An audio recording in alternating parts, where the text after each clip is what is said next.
Assalamu alaikum wa rahmatullah. I just thought I'd bring up the first comment there from your friend Shane Hamza. He followed it up with 3 little hearts as well, mashallah. What's wrong? It wasn't in capitals. Is there something wrong? Is the capital broken or something, mashallah? Alhamdulillah. And that's the third one. He's already, mashallah, sent 3 messages. Mashallah. He's a good lad, Shane. Alhamdulillah. Assalamu alaikum, bro. Hope you're well. Mashallah.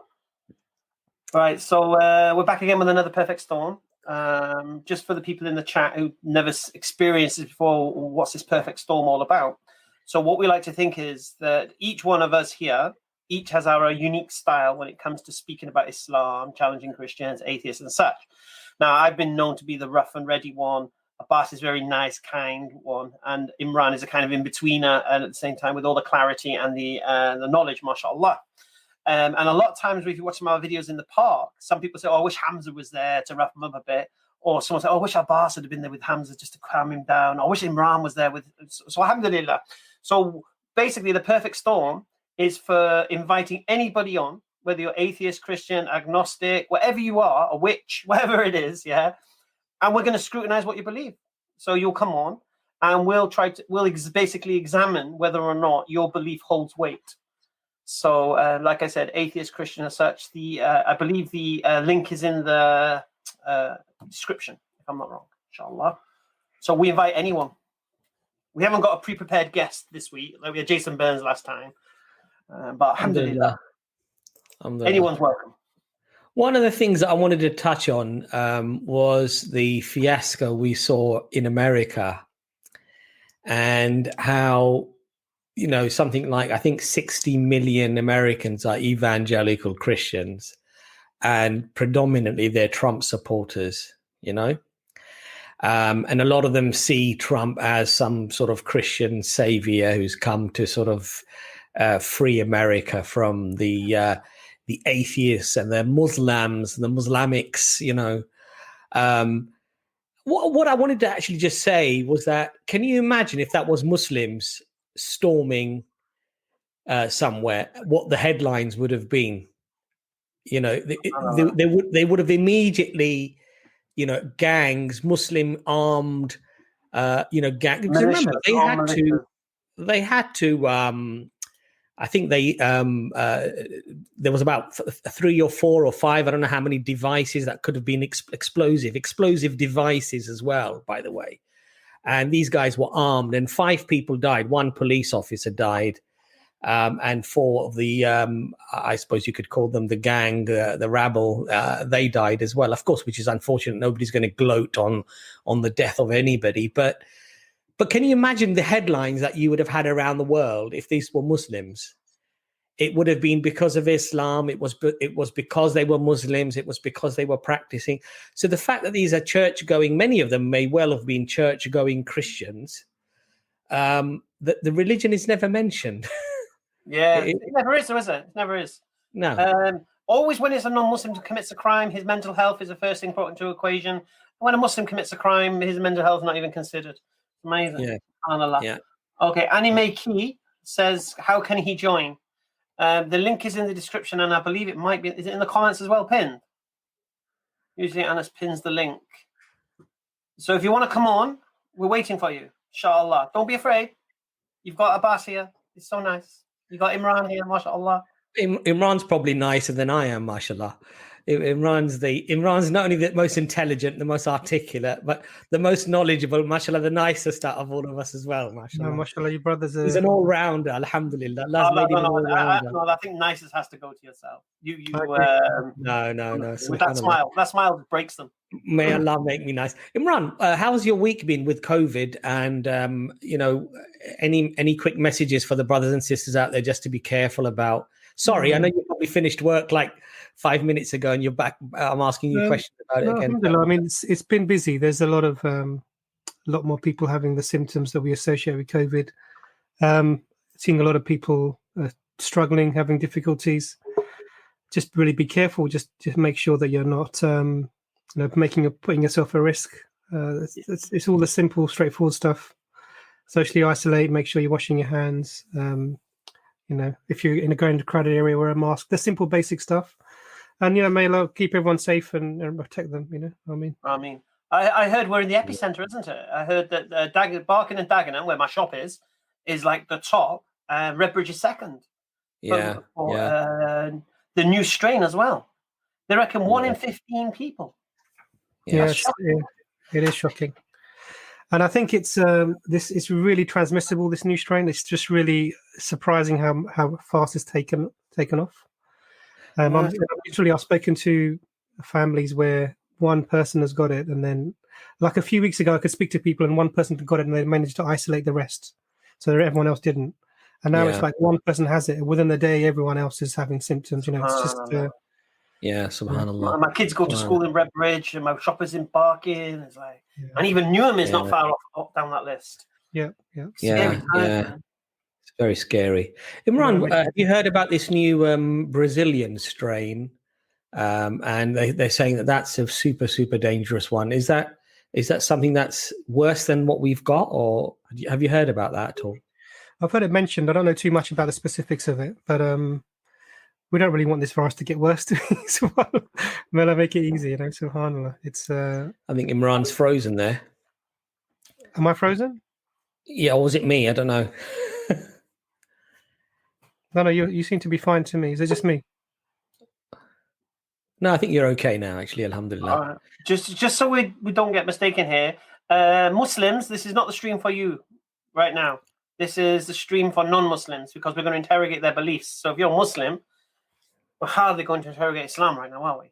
So we're not going to interrogate, Hamza. We're going to ask nice questions, aren't we? Well, you are, yeah. I'm going to interrogate.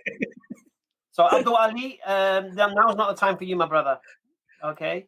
DG, I don't know what your situation is, so let's just see if we've got our first guest.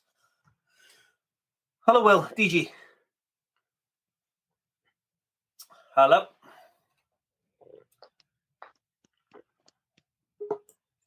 We can hear you. Go ahead, DG.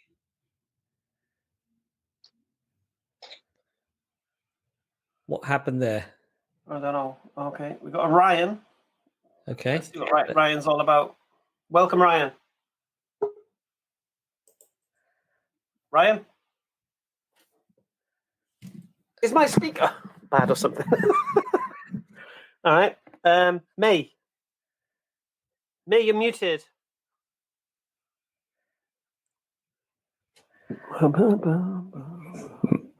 May, go ahead. You may proceed.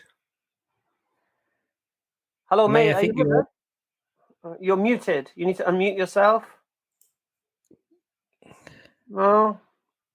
Anyone? Let's see what's going on in the chat. Oh, she's at work. Oh, he's at work. May, I'm assuming it's a woman, isn't it? Sorry, 1 sec. I'm at work. Okay. Okay, not a problem. So Imran, did you stay mute for a bit. All right. Alhamdulillah. Imran, did you see the obviously you must have seen what happened in America. What were your thoughts about that? Did you draw any sort of parallels of what would have happened if they were Muslims? Well, we know what would have happened if they were Muslims. I think subhanAllah, it would have been we would have had the same response that we had to the Black Lives Matter, where there were military convoys and a really aggressive response. Probably would have had fire, lots more people killed. But I don't think that's really the issue. The issue is this we could see this coming from a long time. If you empower the white supremacists enough, then you're going to end up with scenarios like this. But we've got James here, which is excellent. So hi there, James. Hi, you okay, guys? How's everything going? I was just saying the other guy with the Black Lives Matter thing. What's all your points of view on that? What's our point of view on the Black Lives Matter? Yes, because it seems like you're mentioning it. We think that Black lives definitely do matter. Well, all lives matter, really. James, can I just? I hear this a lot. All lives matter. When you hear this term, "save the whale." No, I've never heard that phrase. You never heard the phrase "save the whales"? No, sorry, I'm not being rude. All right. Well, there's a phrase called "save the whales," right? Yeah. And save the whales doesn't mean ignore everything else in the sea, right? It just means save the whales because they're this one's being persecuted at this moment in time. Yeah. Why don't you cut your beard, you fat?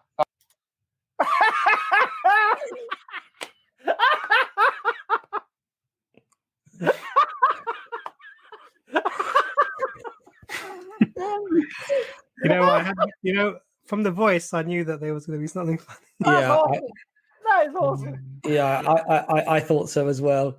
Very, very grown up, very mature. All we could do in that scenario, right, is just point and laugh. Yeah, exactly. So should we try and get May back on again? Yeah, let's try. Oh, that was beautiful. Hello, May. Still working? Hello, May. Can you hear us? It's really fascinating that people are reduced to this, rather than engaging in discussions and bringing an argument or anything. Yeah. They these sort of funny things, nonsensical things. It doesn't really make a difference to us. Well, yeah, exactly. And also, what was very telling is that the first thing he asked was about what do you think about Black Lives Matter, and the next thing he did was shout out abuse, which just about sums up where this person probably resides in. When someone uses that phrase, "all lives matter," you know exactly what position they're in. You baited him in with your Trump slaps. Yeah. I'm glad. Yeah, no, exactly. But I'll be honest with you, he's right. I do need to trim a little bit. It's a bit messy. So he does have a kind of a point. All right. May I think is still working. So John Crisp and Peter Westbury. Ooh. Let's see what John's all about. How you doing, John? Hey up, you fat. Come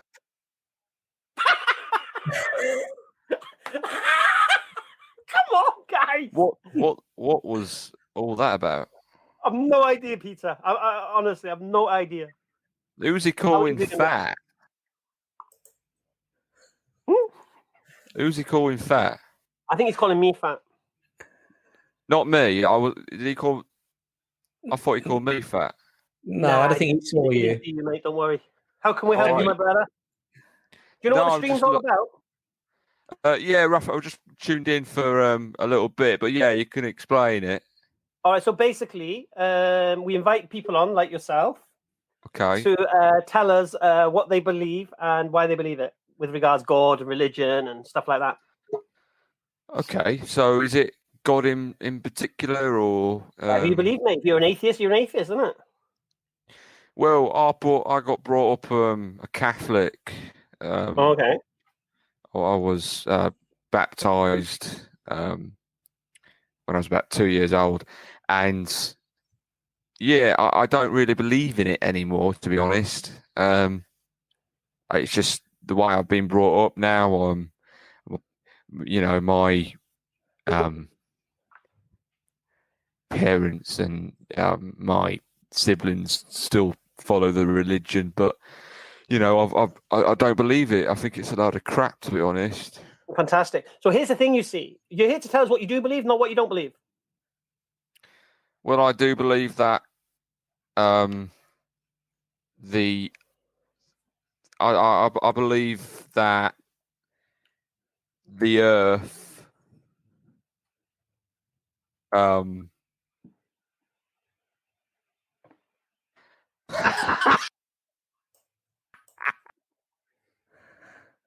yeah, all right.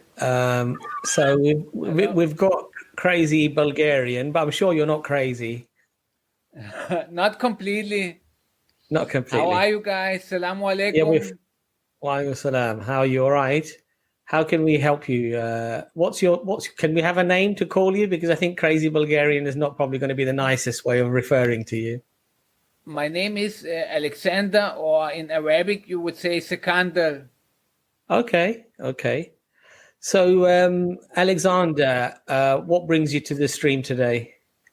Well, I saw you were talking about the religion, and it fascinates me. And I used to be a believer also. I'm half Arab and I'm half Bulgarian. Okay. And I used to be a Christian, because that's just how things turned out. Even though my father is Muslim, I was always Christian. And Sure. but I had a lot of Muslim people around me my whole life, and I find both religions interesting. But to be honestly, these days, I kind of lost belief because I'm seeing that AI and computers, they are doing and they are gonna do much more than we ever imagined God would be able to do. So that will prove that someday computers are gonna be bigger than we ever thought God could be. They're gonna be able to create humans. They're gonna be able to create life. They're gonna be able to do all the things that we prescribe to God. Do you believe they could create the universe? They might be able to create a new universe somewhere, yeah, but our universe, it's already created. So do you believe they can create from nothing? From nothing, no, but they might be able to create resources from some basic raw material, maybe from air, and they might be able, like 3D printing. There's a lot of maybes. You've got a lot of faith, my friend. You've got a lot of faith in computers. But religion is also a faith. It's also a maybe. It's not. You don't have concrete proof of crazy. anything. Crazy. I am going to actually use your name, Crazy. Okay. Just explain to me what you believe with regards to the origination of the universe. Then maybe let's start there. Well, the Big Bang Theory, I don't believe that. That's just some myth out there. So on that, I'm on point with you. I have a lot of Muslim friends, so I know what they believe in generally. But who created it? It's just a question we cannot answer. But you are putting answers there. Sorry? That your answer is also as valid as mine. So whatever I say about who created the universe is whatever you you say. The universe? Do you believe the universe created itself? I couldn't know in any way, and even if I said something, it wouldn't be valid because I have no proof of it. So. Okay. Do you only believe things you have proof of? Yeah, I can have faith in something and maybe think that something might be like this or like that, but if I don't have any proof, I cannot be sure. So you're not sure that computers are going to rule the world? Let me also say, I'm not sure that there is no God. I think there might be a God, but it's not in any way in any human form as we prescribe him in the books. Why'd you say that? Because, like in the books, we prescribe God that he's thinking about you, that he has thoughts, that he has. Do you have any proof for what you're saying? That he has feelings. So doesn't. No, but you have any proof? Do you have any proof? But Crazy. doesn't the Quran of what? I have any proof of what you're saying. God doesn't have these kind of attributes. Well, you just said you don't believe things unless you have proof. So do you have proof of this? But yeah, I have read the Bible, so I know that the Bible makes God out to be some kind of a person. He thinks, he feels. But if there is a God, I believe it's more like the laws of nature and karma laws, and it's something. It's not something like us. God could not be something like us, like some. Do you believe the universe is dependent or independent? What do you mean by that? Do you believe the universe exists through its own volition, or that something brought it into existence?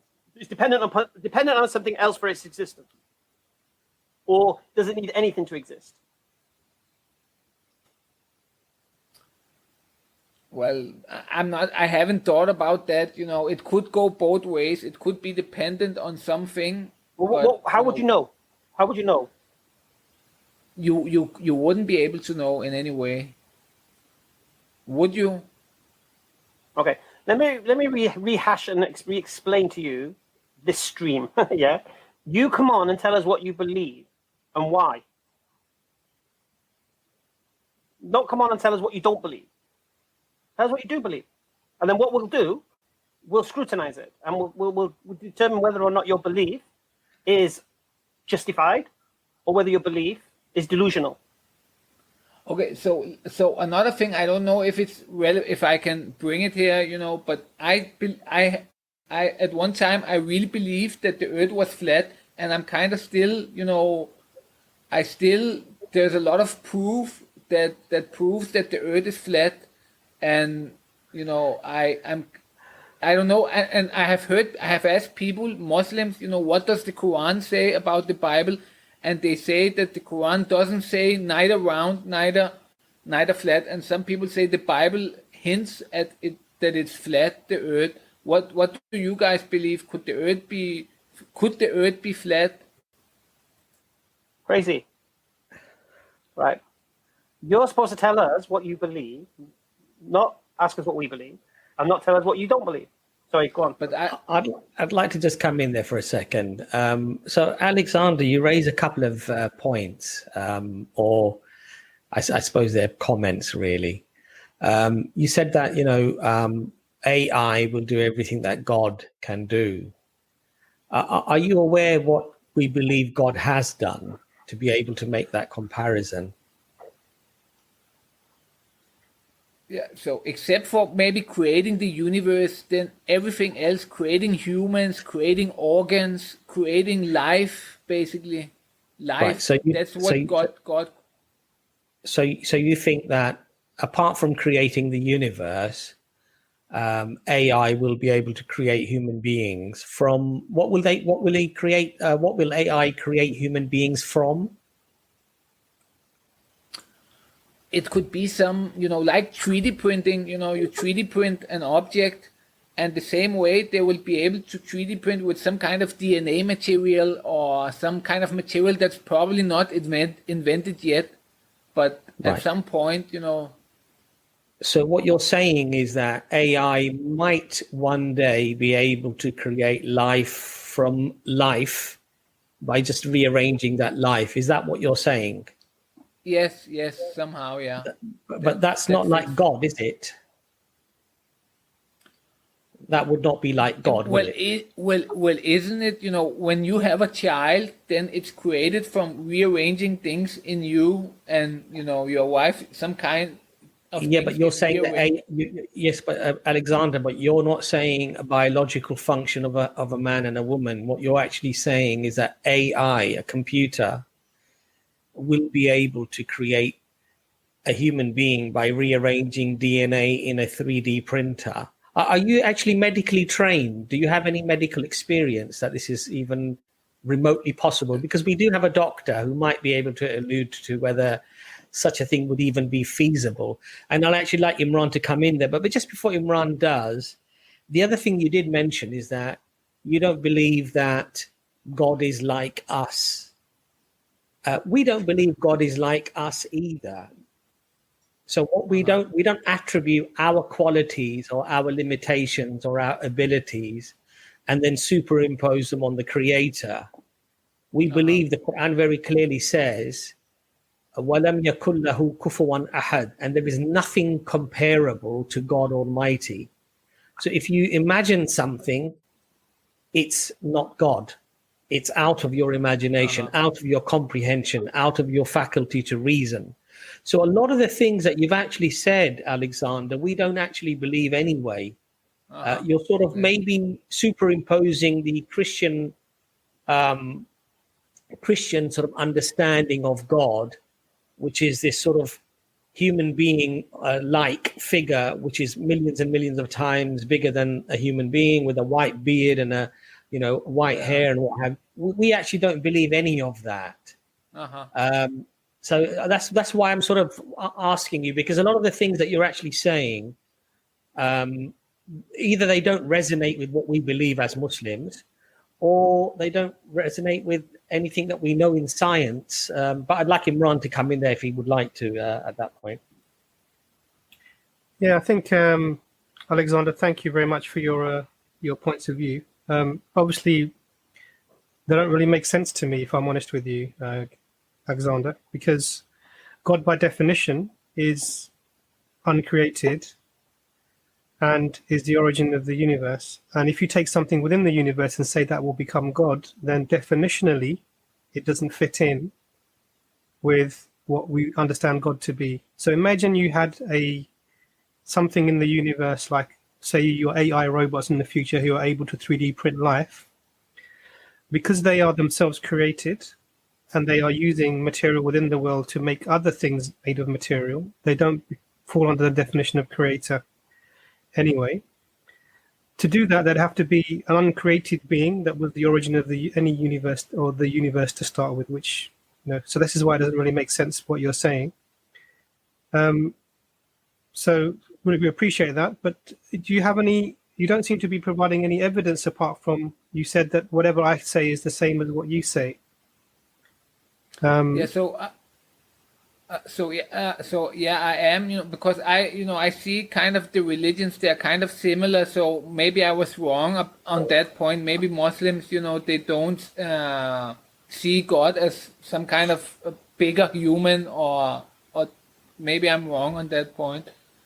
So, but I don't have any proof. But you guys, do you have any proof?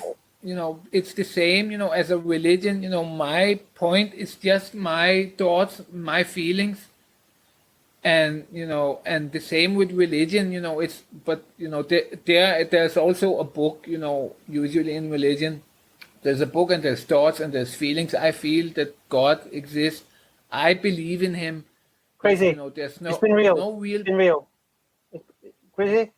Take care, my man. I can't keep listening to that. Sorry. Cyrus of Tabriz. You sound like a serious kind of guy. What's going on? Hello, how are you? Fantastic. How are you? I'm doing well. So I was able to pop on the stream, and I wanted to talk to you guys about what we talked about last time. It was a little bit rushed. We were talking about the divinity of Jesus according to the Bible. Yeah. So this particular stream is all yours. So you can tell us why you believe Jesus is divine according to the Bible. Okay. Well, last time when I presented 4 cases, right? 3 from the Gospel of John and 1 from Matthew. And then you guys asked me a question about John 17, and I believe it was either Abbas or Hashim. He brought up Mark 10:19, where Jesus says, "Why have you called me good? There's only one good. And that's God." Right. So I kind of wanted to talk about those because I didn't really get a chance to talk about any of that with you guys because it was a little bit rushed. But Cyrus. Yes. To be honest with you, you're going to start quoting Bible verses, yeah? I mean, I want to answer your guys' objections mainly. No, we don't have. No. Look, this stream is for you to come and tell us what you believe and why. Yeah. So obviously, if you're going to make the claim that Jesus is God, for example, and you're going to use these scriptures, obviously we're going to say, why should we care what those scriptures say? And why do you care what they say? So, for example, you're going to start quoting Jesus said this, Jesus said that, and whatever. And my question is going to be, why do you believe Jesus said those words? Okay, so you want me to prove why I believe Jesus said these things? You don't need to prove why. Just explain to us why you believe Jesus said these things. Okay, so I believe that because you have 2 eyewitness gospels, right? According to Christian theology, you have Matthew and John, right, which I'll get into, and then you have two apostolic gospels done from Peter and Paul's preaching in Rome. Tertullian actually quotes this, and so does Irenaeus, Mark and Luke. So first you have 2 eyewitness and 2 non-eyewitness, but the source of that is eyewitness accounts, right? Question: are you familiar with the Q source, the Gospel of Q? Yes. Yes. Question: what are your opinions on it? Because I've asked some Muslims. They tried to compare it to a broken game of telephone because it's all anonymous. But tell us what you believe about it, mate. Don't worry about what we believe about it. Just tell us what you believe about it. Okay, sure. So I believe that and Mark M. Madison, a scholar who translates these, he affirms that the Gospel of Q was an oral source that is used for the Synoptic Gospels. Quick question: is there anywhere where I can send images, or in the chat? Or right now, no. But just continue for now. What are you doing? All right. So yeah, that's one thing. So I believe that the Q source affirms the historicity of the Synoptic Gospels because they're all in direct correlation with each other and they agree on almost everything. Second, what I believe is that you know how people say that look at the differences in the Gospels, right? I actually believe that this proves that the Gospels were written by not copied and pasted from each other to corrupt Jesus's message, but I actually believe when, for example, it says that before the rooster crowed, Peter denied Jesus 3 times, or after it, I actually think this proves that it was written by eyewitnesses or apostolic men, because of course it doesn't change the meaning, but it shows that it shows the human error in it. But I believe that actually proves the authenticity of it, rather than discredit it, in my personal opinion, at least. And I'll explain why about that later. 1 second, let me just pull up something very quickly. Let me just underline what you've said so far. Yep. So you believe Matthew and John are eyewitness testimony from disciples of Jesus who witnessed his miracles. Do you believe they were inspired by Holy Spirit to write what they wrote? I believe that the foundation of what they were writing was inspired off the Holy Spirit. Yes, the Holy Spirit inspired them to set forth the gospel. So Matthew and John were inspired by the Holy Spirit to write down what they wrote, and they wrote down eyewitness testimony that they themselves witnessed as being disciples of Jesus. Is that your premise? Yes, but I don't believe that the entire way through, like, everything was flawless, as if like it was all divinely inspired. The foundation of it was divinely inspired. No, but you believe it was all eyewitness testimony, yeah? Both Matthew and John, yeah. Not Mark and Luke, though. Cool. And then Mark and Luke, you accept, were not eyewitness testimony? Yes, and Tertullian affirms this. I can send you 3 early church father quotes who were direct disciples of, historically of the Peter, Paul, and John, who say that these were apostolic men done off of Peter's and Paul's preaching and throughout the Roman Empire. Sorry, who says that Mark was an apostle of Paul? Mark was an apostle of Paul. Let me actually pull him up. But what does that mean? What does that even mean? And what does being an apostle of Paul even mean? You're now saying that Paul was an eyewitness. Well, Paul wasn't an eyewitness. No, I know, but I was saying that Peter and Paul. What they're saying they're a disciple of Paul demonstrate. I know. I know, and what I was trying to say is that they all correlate with each other because Paul was companions with Peter, right? That's what I'm trying to do. I'm trying to kind of create this web between them. No, you're not trying to do. But what I'm trying to do is you trying to link Luke to Paul, for example. Are you saying Paul got his information from Peter? I'm saying that a lot of the information, yes, he did get from Peter, but also from the Q source and other eyewitnesses. That some are anonymous. Yes, I would agree on that. Mark got it from Q source, yeah? Yes, Mark, but it was done on Paul's. Here, let me actually pull up the quotes very quickly so I can correctly, because I don't want to say anything with any errors on it. All right. So 1 second. All right.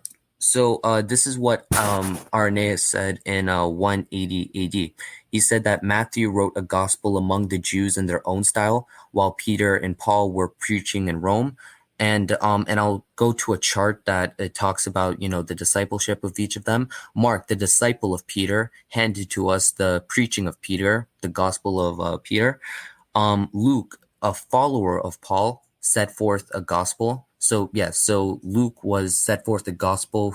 He was a disciple of Paul, and then later John, the disciple of the Lord, put out a gospel while residing in Ephesus, if I'm pronouncing that correctly.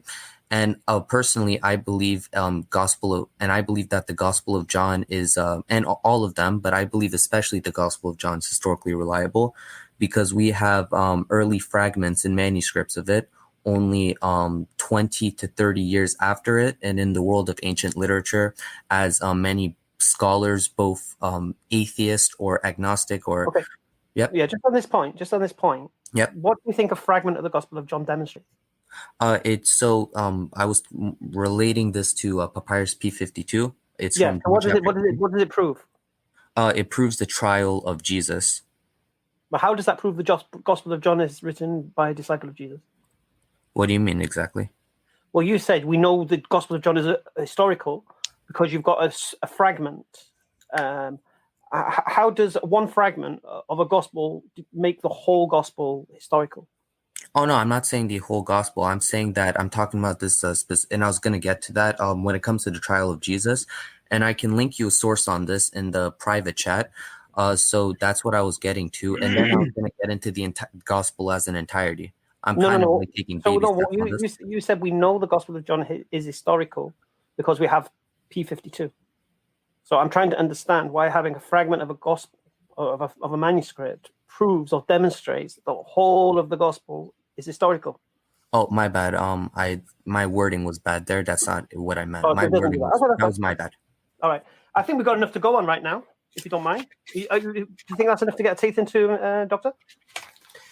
Yeah, definitely. I mean, got to start at Matthew, won't we? Yeah, start. You start. No problem. Yeah, because I'm just going to start with your original premise that you believe Matthew was an eyewitness disciple of Jesus who authored that gospel. Yes. Why do you believe that? Because first I believe, and here let me just pull this thing up real quick.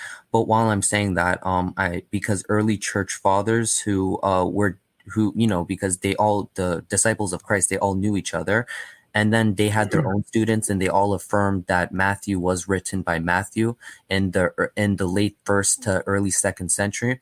If that's one of my reasons, do you want to stick by that, or do you want me to say myself? No. So you're saying because one church father in the second century said Matthew the disciple wrote this, for you that's enough evidence? Oh no, I'm not saying one. I'm saying that many, and I'm saying that the disciples of Christ, right? The disciples of Christ, they all knew each other historically. Okay, so and who claimed to be the author of Matthew? I'm sorry? Who claimed to be the author of Matthew? Well, that's not the entire point of Matthew. It's simply a narration. Who claimed to be the author? Who claimed to be the author? I mean, it was in the third person, I believe. So no, it wasn't the third person. So who claimed to be the author? Oh, nobody. Nobody. Okay. And is it not right that I think at least 70% of Matthew's copied from Mark? Yes. Actually, no. I have something on this. It gives the exact relation between the synoptic gospels. So let me take a look at it. What percentage of Mark is in Matthew?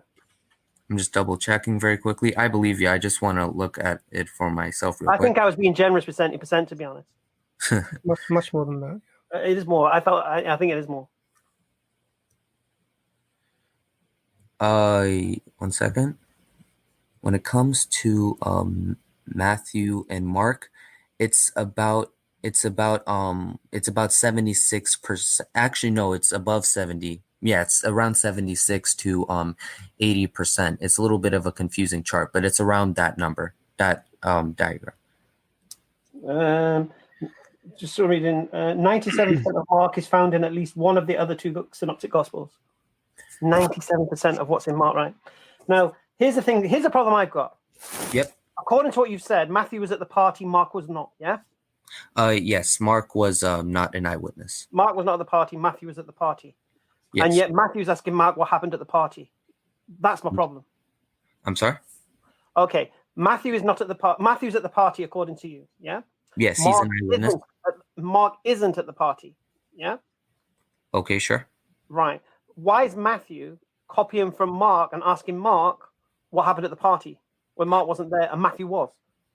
How do you reconcile that? If I may ask, where are you getting this idea from? I'm just curious. I'm not denying. Which idea? I'm sorry? Getting which idea? Like, where are you getting this idea that Matthew was copying from Mark? From you. You've just admitted it. How did I admit it? Okay, what percentage of Mark is copied? What percentage of Matthew is copied verbatim from Mark? Oh no, I'm talking. So you were saying that? Oh, I was saying that 76 to 80% of it is core aligned, right? It says the same thing. I'm not saying that. Oh, No. I'll say it again to you. Yeah. Why? Do you accept or not that at least 70%, of Matthew, is copied directly from Mark? Oh, copied from Mark? No, but over 70% is the same, is core aligned with each other. No. The problem, Cyrus, with this approach that you've taken. Sorry, Hamza, to interrupt. Yeah. Yeah, no problem. The problem here is that if you look at Mark and if you look at Matthew and you compare them, there are some things that are exactly the same. Yes. Okay. None of Matthew that is different from Mark is in Mark. None of Matthew is in Mark. Everything that is in Matthew is verbatim from Mark. Okay? Correct me if I'm wrong, but and I'm reading this from an Allen Bible, right?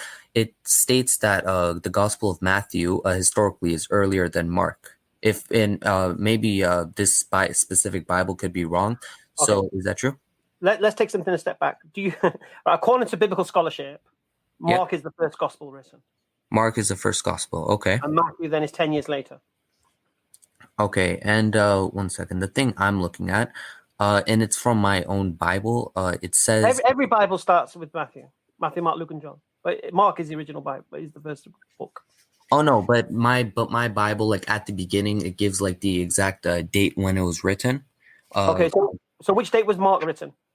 It says like around 40 to early 40 to 50 AD, like 40 to 50 AD. It could be wrong though. And when was Matthew written? Oh no, Matthew was written 40 to 50 AD. Mark says it's written from 45 to 55 AD. Oof. That's what it says. Where do you get that information from? It's from are you familiar with Allen Bible translations? Allen Bible translation. No, well, it's actually a distributor of Bibles. It's an NLT Bible I have, but Allen is Allen is like the distributor of it. I mean, I could be wrong. I'm soon getting an Orthodox Study Bible, so maybe that might say something. Here's the problem you got. Yes.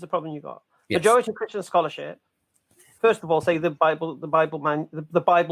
Gospels are anonymous writers, pseudonym. We don't know who they were. Majority of Christian scholarship, yeah. Okay. Second thing the majority of Christian scholarship say is that Mark is the first gospel written. And the third problem you've got is that majority of Christian scholarship say Matthew copied verbatim from Mark and the Q source. Yeah? Okay. So it's not Mark who copied from the Q source. It's Matthew and Luke who copied from the Q source. Okay, so to be completely honest, I've never heard of this because this is the Bible I always read. That's what we're here for. What we're here for.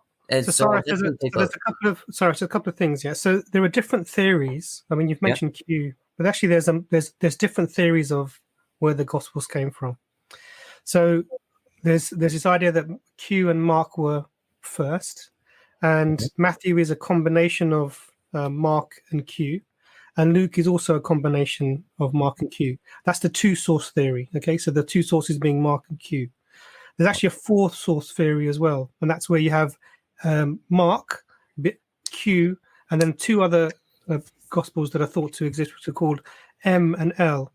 And Matthew is thought to be made up of M, Mark, and Q, and Luke is thought to be made up of Mark, Q, and L. Yeah. Now that's not the only problem. Then there's an independent and derivative Gospel theory, and this is where you have lots of different other Gospels that may have contributed to Matthew and Luke. Now, in all of these different theories that have been put forward by different biblical scholars over different times, Mark is always placed prior, and Matthew and Luke rely on Mark. This is undoubtedly the case. Now, the problem, so this is sort of clear historically, so maybe you need to read around this a little bit more. Now, the question comes from this, that it's clear that we know where the information was taken from. We know that Mark is in Matthew, but none of Matthew is in Mark. Yeah, this is clear to see. Now, and this is where the order comes from historically as well. The question comes with, as Hamza was asking right at the beginning, Matthew, you can try and attribute it to a disciple. Mark, you can't. You agree with that. The question then is why then is a non-disciple being used as a source for a disciple to write their gospel? That's the question that comes from that. So I guess my best answer for that, and maybe in the future because again, I'm new to this, I guess my best answer with that to be is that Mark was done on request of Peter's testimony, right? And Peter, as we see biblically, was was the closest companion of Jesus. We see this in Matthew 16:18. So I guess that would be my best answer. And I'm taking a look at this now. Can I see your best answer and raise you my best answer or my best response to that? Sure. Okay. See, what I don't see about that, because if you're saying Mark is writing Peter's memoirs, if you like, yeah? Say that again? Effectively, you're saying Mark is writing Peter's memoirs, Peter's experience and eyewitness testimony. Is that what you're saying? As Mark being a companion of Peter? Yes, Matthew was an eyewitness testimony. No, Mark. Oh, Mark was. You said Mark was a companion of Peter, and therefore he's writing Peter's testimony. Would you agree? That's what you just said. Yes, your best answer. That's true. You need to remember your best answer, my friend, because if that's your best, you've got problems. So anyway, your position is this: that Mark was a companion of Peter, and therefore what Mark is writing is what Peter's experienced. So Matthew copying from Peter is effectively Matthew copying from another eyewitness disciple. That's effectively. I'm sorry. I'm sorry to interrupt. Can you please slow down a little bit? That's kind of all going all over my head. All right, let me slow down. Okay. Yeah, I'm sorry. You believe Mark is a scribe of Peter? Yes. I wouldn't say scribe, but like a companion who. A companion of Peter. Okay. Yes. So you believe Mark is a companion of Peter? Yes. So when Mark writes, he's writing Peter's words, yeah? Or what Peter experienced? Yes, most of it, including the Q source too. Well, no, wrong. That's wrong. I shouldn't have said that. Yeah, forget that. Right. So basically, we have a situation now. So Mark is a companion of Peter, and Peter saying to Mark, "This happened, that happened. We did this, we went there. Jesus said that, and whatever it may be." Yeah. Yeah. That's your position. Okay. The problem I have with that, and I think this is the problem you should have with that, is what's the most important point of Christianity? The whole point of it. I mean, I would say the most important point. I think like everything about Jesus. Let me say the most important event. I would say the resurrection. Of course you would. As Paul said, our faith is in vain if the resurrection never happened. Right. And is the resurrection written about in the Gospel of Mark? Yes, it is. And I know where you're going with this, Mark 16. You know where I'm going with what? Oh, I'm sorry for assuming. I thought you were going to go to Mark 16 and saying, oh, but that was an addition, right? Well, the resurrection? My friend, if you want to hold on to Mark 16, you're more than welcome. I mean, no, I'm sorry. I just made an assumption. Mark 16 was written by Mark? I'm sorry? Do you believe Mark 16 was written by Mark? Sorry, can I ask a quick question, guys? Cyrus, how old are you? Do you mind me asking you? You sound very young. I'm 17. You're 17, yeah? Yes. We do have a bit of an issue about talking to young people. We don't really want to get in a position where we're like obviously grown and we're talking to you about something quite important, and we don't want to be coming across like we're being bullying or intimidating you. So you're on the young side for us to be having a discussion like this with. So I think I'm a bit concerned about if we're taking advantage of you in this scenario, because you do talk about the fact that you're trying to still learn and read and look at things. Yeah. And I think that it might be that we're better to let you go and do some of that learning and then come back to us maybe when you're older, at least 18 maybe. I don't know what are your thoughts, brothers? Do you mind if I say something very quickly? Yeah, sure. You can. I just want to say two things. One, I really enjoy talking with you guys, and I really do enjoy talking to you guys. Second, I go to school and all that, and I like to learn. So when I talk to you guys about the historicity of the gospel, I'm learning more, and I see this as an opportunity to take your points and examine them more and present them and see how well the arguments will stand up. But Cyrus, also, do you have permission from your parents to be on the stream? Because I think between the ages of 16 and 18, there is this great gray area. In some countries, it may be deemed okay over 16, but in others, it may well be sort of something that's over 18. But that would be a question, really, that if you have permission by your parents to be speaking to us, then maybe it wouldn't be such a problem. But otherwise, potentially, it could be, you know. I mean, I'm not gonna stand here and lie. My parents really don't like me talking about religion in general, seeing as it's a sensitive subject. So I don't think my parents would approve of this, to be honest. Yeah. Sure. What I would say to you, Cyrus, is this. We have, if you go into the EFDawah channel and you go to the playlist, you'll see the historicity streams where we've gone through every gospel with the truth column. Mark, Matthew, Luke, John, and we've gone through the manuscripts and all of these things. And I think you'll unravel it yourself, to be honest with you. I'm sorry? Say that again? Okay, if you go watch the streams and take notes and question what's being said, you'll realize that the things you've said today have been refuted. Okay. So, for example, we've got, I think, 2 streams just on the Gospel of Mark. And then we've got 2 streams on the 3 streams on the Gospel of Matthew, I think it is. And then the Gospel of John. Do you get me? So if you watch those, you'll realize yourself the things you've said today have been refuted. We could do it, but this is going to look like bullying, because I'm like 47 and the other boys are older than me, and you're a young lad. And if you're an adult, it's a different story. But you're not. So we're going to have to let you go, my friend. Sorry. Okay. I'm loving speaking to you, but you're a lovely guy, sir. But I think it's not really fair. And I don't think it's really ethical for us to be having a discussion with you like that. But we wish you all the best. It sounds like you've got a good head on your shoulders and you're learning and reading. Keep doing the research, and then maybe our paths will cross again. I wish you all the best. Yeah, when you're 18, come back again on. Yeah, I'll definitely watch the streams. I don't know if I can watch the entire thing, zero to end, right? But I'll definitely, go through the points and all that. And God willing, I'll come back here when I'm older. And I'll talk to you guys. Lovely. Take care, Cyrus. Thanks a lot. All right. Take care. Have a good one. Thank you. Bye-bye.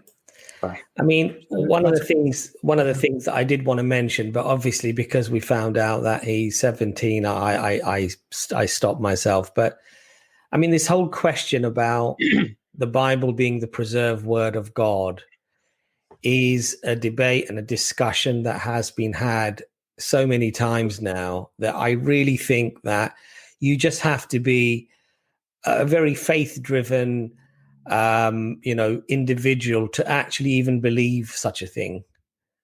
The first Bible that we have, the first complete Bible, is from, the 4th century. That's like 7, 8, 9 generations of people. That's like your great grandfather said something, and then somebody decided to write that all down. I mean, the evidence is overwhelming. I mean, we've discussed this many times. For example, if it's the word of God, then the story of the adulterous woman, was that the word of God? Because in some Bibles, it is the word of God. And in other Bibles, it's not the word of God. And in the oldest manuscripts, we don't find this verse. And yet some Bibles still have this verse. And other Bibles put a dash and they miss the verse out completely. If you look at, we mentioned, I think, 1 John 1:5-7, right? 1 John 5:7. Yeah, which is a very powerful doctrinal verse. And yet we don't find it in the oldest manuscripts. And many scholars, including Christian scholars, regard it as a fabrication, an addition, an interpolation. I mean, so the discussion has been had. I just find it sort of frustrating that people are still trying to, to say it in a very sort of, diplomatic way. They're not being very honest, quite frankly, if they're going to have this type of discussion. Because the weight of evidence is so great. I really don't think you can be arguing about preservation of the Bible. You can come from a theological angle, but you certainly can't come from an academic, historical angle. Anyway. Yeah, I think it might be worth a bit, Hamza, we could just unpack some of the stuff that Cyrus put forward just for the viewers a bit later. But we've got a faithful servant of Christ at the moment. Maybe he's going to unpack it. He looks serious. With the swords as well. Yeah, I think so. It's swords with a cross and everything, man. We're no messing around. Must have been on the Mayflower. How you doing, mate? Oh, good. How are you? I'm fantastic. How are you? Welcome to the stream. Hey. Right. Do you know do you know what the stream is all about, my friend? I just caught it a few minutes ago. I think it's about. Is it about like the whole Bible version issue, that kind of stuff, or whatever? I mean, I just caught it a few minutes ago. It's basically, what do you believe? So we bring a guest on, and we ask them what you believe to be the truth and why, and then we'll scrutinize what you're saying. Oh, okay. Well, if you're a Christian, obviously we're going to come after the Bible. Yeah, I'll tell you what I believe is the truth. So I am what we call it a King James Bible only person. Okay. Basically, I believe the King James Bible is the inspired, preserved Word of God, and that the modern versions like the NIV, the NASB, the ESV are perversions that come from the pagan Roman Catholic Church. That's my position on that. That's a pretty serious position. Yeah. Why? Why do you believe that? Well, because the majority of because the King James Bible, the manuscripts from it come from Antioch, Syria, and that in Acts 11:26, the apostles were first called Christians in Antioch. The modern Catholic perversions come from Alexandria, Egypt. So there's two different lines of manuscripts, and logically the person would go to the manuscripts that come from where the apostles were first called Christians. Why does that mean that that's the original manuscripts? I don't understand that marrying up. Well, basically because there's that factor, but also the thing of how the King James has produced a lot of good fruit and has produced a lot of holiness and revival that the modern versions fail to produce. What does that even mean? Well, because because they got people away from paganism and atheism. I'm actually a former atheist, and I got away from atheism with the King James Bible, so it gets people. Yeah, see, the thing is, I was a former atheist, and I got away from atheism with the Quran. It doesn't really make it true. Yeah, well, I guess like in Christianity, we judge stuff by its fruit. We judge it by what it produces, and the King James has produced more holiness and. No, you keep saying that. You keep saying that as if that's a fact. So have you done some kind of census that the more people that become born again Christians do so through KJV only? Well, I'm trying to understand. You're making claims, and they sound profound, but I'm trying to understand based upon what?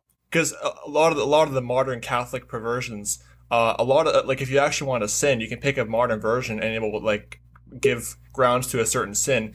The KJV doesn't do that. So give me an example. Give me an example of where you can sin in according to the, I don't know, let's say the NIV, where you can sin according to that, and then how it's corrected by the KJV. Well, there are certain passages in the NIV that will give grounds to, for example, fornication. And give me an example. Well, I have my notes. I'll have to fish out my notes somewhere, but I have a bunch of verses that basically give grounds to certain sins. I wish I had my notes with me, but. But you're saying there are verses found in the NIV that are not found in the KJV. Well, basically, there are verses that are twisted by the Catholics in the NIV to basically give grounds to certain sin. That's no, but are you saying is there extra verses in the NIV that are not found in the KJV? Yeah, there are verses that are removed that are removed from the other manuscripts. Removed? Yeah, the NIV removes certain verses. So are you saying that those scriptures that were removed from the NIV were preventing this perversion? Well, because... Well, yeah, I would essentially argue that, yeah. Based upon what? Well, I have some notes written down, but there are some videos I saw about the whole Bible version issue and showing how, the Catholics, because the Catholic Church is full of all kinds of pagan perversion, so obviously in their versions they're going to try to include that in there. You believe the NIV is a Catholic book? There were Jesuits and Roman Catholics in the translating committee of the NIV. A faithful servant, can I ask you a question? Yeah. How do you think that the King James Version, because it's named after King James, isn't it? Yeah. Why was it written?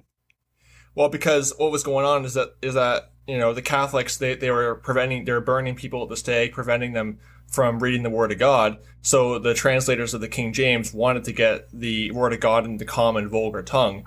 And then so that's why they translated the King James. And then it's called the King James Bible because King James of England was the one who authorized it and who allowed it to go forward. Yeah. So what you're saying is that King James wanted to break away from the Catholic Church, and so he decided to commission his own Bible. That's what you're saying, aren't you? Well, he didn't really commission it. He just authorized it. But it really goes back which is commissioning it, isn't it, really? Yeah, essentially the same thing. Yeah. So you said translated from. What do they translate it from to get the King James version? Well, the King James comes from the Textus Receptus Greek text, which is the other Catholic versions come. Let me pull up my notes, actually. They come from the Codex Vaticanus and the Codex Alexandrinus, I think that's how you say it, which are Catholic perversions of the text. Yeah. And what do you think about the Codex Sinaiticus? It's a Catholic perversion. Where are you getting this information? Everything's Catholic perversion. Well, because this is like a proper cliche. Well, because what happens is that Revelation 17:18 condemn Roman Catholicism as Mystery Babylon. So the Catholics have perverted the Word of God, trying to fit their own pagan traditions into the Word of God. So it all goes back to the Catholics trying to pervert the Word of God. No, but why do you believe everything other than the King James Bible is a Catholic perversion? Well, because a lot of the other versions had Catholics and Jesuits on their translation committee. Do you believe the King James Bible is the Word of God? Well, I believe it was used basically because there's this kind of false doctrine out there that it was advanced revelation. I don't believe that. I believe it was simply just preserved over time by God, and it's now preserved. Yeah. Do you believe there's any been corruption of the King James Bible? No, I don't. I mean, some of the so-called contradictions are mostly just crossing dispensational lines, which is obviously a fallacy. So just for example, I mean, Abbas brought it up earlier. 1 John 5:7. How do you understand that verse? Well, 1 John 5:7 is actually a verse that is twisted by the Catholics to teach the pagans. Leave the Catholics alone. Leave the Catholics alone. Okay. Hit their neck. It's in your Bible, mate. So just let's go with your Bible verse, please. Okay. So 1 John 5:7. I've heard the thing of how the older manuscripts didn't have 1 John 5:7 or that kind of stuff.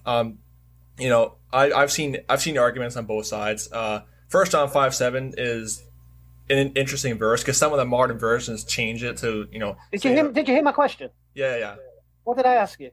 Well, sorry, could you repeat that? I was kind of going on a tangent. So you didn't hear my question? Well, so I might have misheard your question. That's all. Misunderstood. Okay, I did think you was answering a question I didn't ask. To be honest with you, I'll say it again to you. How do you understand the verse in 1 John 5:7? Well, how do I understand it? Oh, I thought you were saying, what do I believe about it? Oh, no. Do you believe it's the Word of God? Well, I do believe it's part of the Word of God. Yes. No, and why? Well, because it's in the translation of the King James, which is preserved.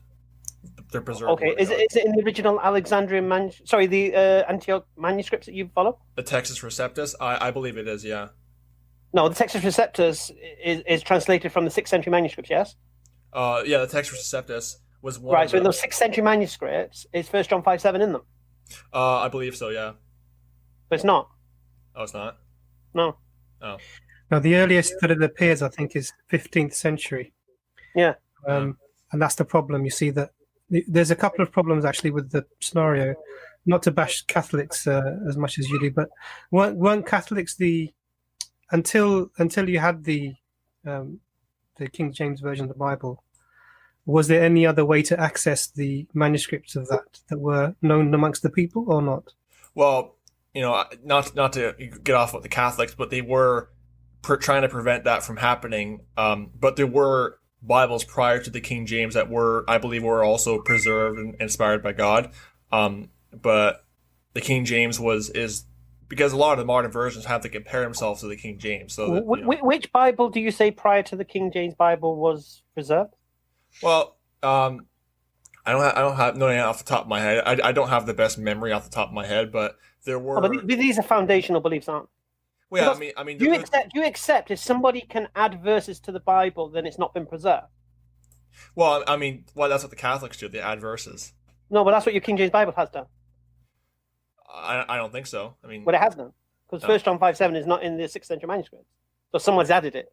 Well, chances are the 6th century manuscripts are not right. Then that supposedly, the 6th century manuscripts are not right, and the later writings that are translated from them are right. How does that work? Well, I mean, I've heard, I'm just going by what I've heard from, King James only, because I've seen a lot of stuff. No, I know. Listen to me. All you've done is quote cliches, mate. Yeah. Honestly, and I don't think you know what you're saying in these cliches. So, Faithful, what's your name? Sorry, I don't want to. My name is John Cragen. John. So, just a quick question for you, John, if you don't mind. So, I'm struggling with this concept of. It sounds as if you're painting a picture of that the vast majority of Christendom was overtaken by this pagan Catholics. Yeah, the Roman Catholicism is pagan Greek Roman religion. Sure, I understand you're saying that. So I'm just taking your word and saying. So it sounds like the most of Christianity was overtaken by this. And there were maybe some small pockets of people who might have survived. Yeah. Who were not following this. Yeah, there are small pockets. Yeah.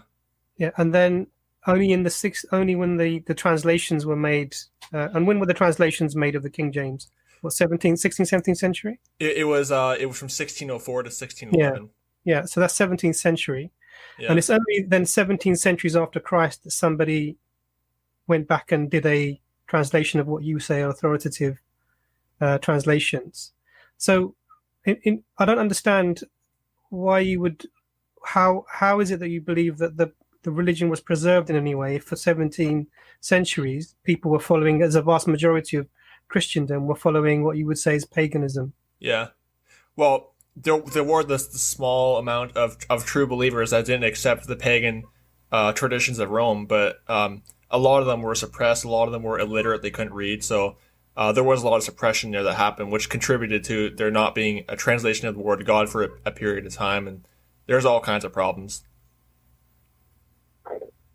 Okay, so the other problem then, because that's you seemed like you're saying there, Christendom was taken over. Oh, mashallah, we've got Ajaz in the chat, so that would be great. So, and this is a very important point. We'll leave that on the screen. We'll come back to that. But it seems like you're saying that Christianity really as a religion was lost, apart from a few pockets of people around the world who are not following what the Catholics were teaching. And then, when later on in the 17th century, we had a translation from the text from Syria, that we had the return of the original teachings of Jesus. Now, the problem that I have with this is that, first of all, it does away with this whole idea of the disciples having preserved the religion in a significant way. The second thing is that when we look at the manuscripts you refer to, so Brother Jaz has put this up here for us. So the earliest Greek manuscript with the longer form of 1 John 5:7 is minuscule 88, and that's 12th century. So that means any manuscript beforehand from that the Byzantium tradition doesn't contain this manuscript. But then you're sort of still asserting that the 1 John 5:7 is the correct reading, and the older, more authentic, i.e., closer to the source manuscripts, are actually invalid, and the later translations from those manuscripts, or the ones with the new additions in it, new information in it, are the authentic ones. Now, I just want to understand the thought process of that. So, two questions that was. Let me just summarize them. So, one was Christianity lost, apart from these small pockets, and the pagan religion took over, and it's still a vast majority of Christians today or majority of people who believe that Jesus died and rose for this for their sins are Catholics. So are all of these people pagans and therefore not Christians? And the second question is, how do you explain the lack of 1 John 5:7 in earlier manuscripts, and then still say that the later translations are authentic that contain 1 John 5:7? Okay, so first question is that Roman Catholics do believe that Jesus Christ died, was buried, and rose again the third day. But the problem is that they're basically following a religion that mixed in pagan Greek Roman practices in with the New Testament. So they are still essentially pagans. What are these? Oh, okay. So in the NIV, what's the pagan practice? Well, the NIV, basically says like things says this thing of you're being saved, you're being sanctified. They make salvation into a process, which lines up with the Roman Catholic doctrine. Where does it say that? Actually, I'll pull up the verse. Actually, it's pull up the verse, and then I want to see the King James version of it. Okay, let me just find it. I have it in my notes somewhere. Sorry to derail that, Imran. I just no, that's fine. That's fine. I was just interested when he said that because he's obsessed with the Catholics for some reason. He doesn't realize it. Textus Receptus is from the Latin, the Vulgate, and from Catholic sources. I'm quite kind of confused. Yeah. So here's one verse from the ESV, which is a Catholic version. Stop saying that. Just where's the verse? Okay. It's 1 Corinthians chapter 1 verse 18. All right, one second. Let me just get on the same page as you, if you don't mind. So Corinthians, okay. 1 Corinthians, chapter 1 verse 18. Chapter 1 verse 18. What does it say? So it says, "For the word of the cross is folly to those who are perishing, but to us who are being saved, it is the power of God." So it says being saved, meaning that it's basically a process, which is Roman Catholic. And then I'll read it from the King James. It says, "For the preaching of the cross is to them that perish foolishness, but unto us which are saved, it is the power of God." So it's a one-time event. So they don't line up. Well, so you're saying, because it says being saved and saved, you're saying that doesn't line up? Yeah, because being saved would mean it's a process. Oh, you're being saved over time. That's Roman Catholic. No, it doesn't. It means you're being saved due to what you're believing now. Well, yeah, but the Bible teaches that salvation is a one-time process, not like That's what I say to you. So far, believing in this thing, you're being saved. Are you being saved right now? Well, through your belief? I heard the interpretation that it was basically turning it into a process. What does it say in the Greek? I don't read the Greek. I don't. So you're just reading the English, and then from that you're making your. I don't know Greek. So it's interesting because you say you came from an atheist background. Yeah, this is madness. And really, not to be. I don't mean to be rude at all, but it doesn't sound like you've researched the information as I'd expect maybe. And I think the reason is because I'm looking at the Greek interlinear now, because that's probably the first thing I would have done. I would have gone straight to the Greek interlinear and said, okay, what's actually the word here? So let me have a look at that. So 1 John 1:18. So let me have a look and see what it says. Let me just scroll down to this. So it says, so the word here for the message of the cross to those indeed perishing, for those who are perishing, for the message of the cross is foolishness to those who are perishing. So let me have a look. For those indeed perishing. So, and then after that it says, but unto us. Yeah. Foolishness is whoever being saved. I'm just reading. This is not grammatical because it's in the Greek. I'm reading the words. However, being saved. So the word being saved is sozomenios. I'm probably saying it wrong. And it literally means, let's have a look and see at the, it's a verb, it's an active verb. So this means it's an ongoing process. And that's simply by looking at you can go onto the Greek Interlinear Bible at biblehub.com and you can check it out straight away. So it tells you that directly. Let me just make sure I'm not misinterpreting. Even the perishing is not saying perished, saying perishing. It's a verb, that's right. Perishing through their beliefs. Yeah. Yeah. Well, so I guess. So the perishing is the present particle, middle, and it's a masculine plural. And it tells you that being saved is, let's have a look at this, it's a present particle. So it's talking about happening at the moment. So as long as I'm reading the Bible Hub correctly, you can go and have a look at that. It seems to be fitting with, and I don't think I agree with Hamza. Either interpretation would be reasonable. It's the same thing. So, any other examples you think of doctrinal differences? Well, I mean, there's also the thing of how.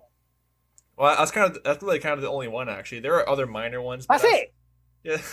Well, yeah. That's it. Your case is based upon that. Well, I mean, there are other ones, but like they're very small. There's no other ones. That's the only one. Is there other ones? They're like very small ones that don't really affect doctrine that much. You're muted, Abbas. So I know why you're a KJV onlyist, to be honest with you. Yeah. Yeah, because you this is the only way you can answer why was the word of God removed. Why are these verses missing? Yeah. Because if verses are being removed from the Bible, then that can't be the Bible. So you need a Bible that hasn't been tampered with. Then you can make the claim. Yeah. Well, I need one that has been tampered with by the Catholics, first of all. But your book's been tampered with, mate. By who? Whoever added 1 John 5:7 in the 16th century. 15th Well, century. again, it's kind of the thing where the Holy Spirit leads you into all truth. It's a Holy Spirit thing, really. No, that's got nothing to do with it. I'll say it again to you. Your book has been tampered with. No. Okay, Can I just ask you something, John? Yeah. Do you believe that the Holy Spirit effectively guided man to write exactly what God revealed? Oh, well, yeah, I do. I mean, holy men, they were moved by the Holy Ghost, and they wrote down. Yeah. But then, John, would it make sense that the Holy Ghost would do that 16 centuries after the Bible was actually revealed to Jesus? Would that actually make sense to do? Because from your own admission, what you're saying is that for 16 centuries, people were following the incorrect message, which presumably could not have been inspired by the Holy Ghost. And that when the King James Version was written in 1611 or whatever it was, early part of the 17th century. It was published in 1611. Yeah. What you're actually arguing is that at that point, somehow the Holy Ghost stepped in, despite if actually you study the history of why King James wrote the Bible or commissioned the Bible in the first place, it was more of a political decision to actually sever his ties from the Catholic, Rome, and have a supreme. I think you're mistaken on that particular point, Abbas. Right. Because they've already split. They'd already split, but I think it was for dominant. The one who joined the revolution of separating from the Catholic Church. Right. That's when the church. See, so what happened with it? Because obviously James is the son of Mary, who was one of the wives of Henry. So when Henry died, Elizabeth took the throne. When Elizabeth died, there was no one to take the throne. So James VI of Scotland became King of England. So by that time, England had already severed ties with the Catholic Church. Because Henry VIII wanted to get divorced and he couldn't get divorced. And so he heard of his Reformation going on. And so he decided to join the Reformation. Now, the Bible being written is another story. Yeah. And the Freemasonic influence. Do you know about the Freemasonic influence on the King James Bible, John? I've heard of that, but I'm pretty sure it's a myth about the Catholics, though. Okay, so shall I dispel your myths, or shall I tell you why people say it? Okay, sure. All right. Do you know who King James King James was? Well, he was an English king, obviously. Prior to that? No, I don't know a whole lot about him. So he was a king of Scotland. Yeah. James VI of Scotland, and before him, Robert the Bruce was king of Scotland. Yeah. Yeah. Now the question needs to be asked: how did Robert the Bruce become king of Scotland? I don't know.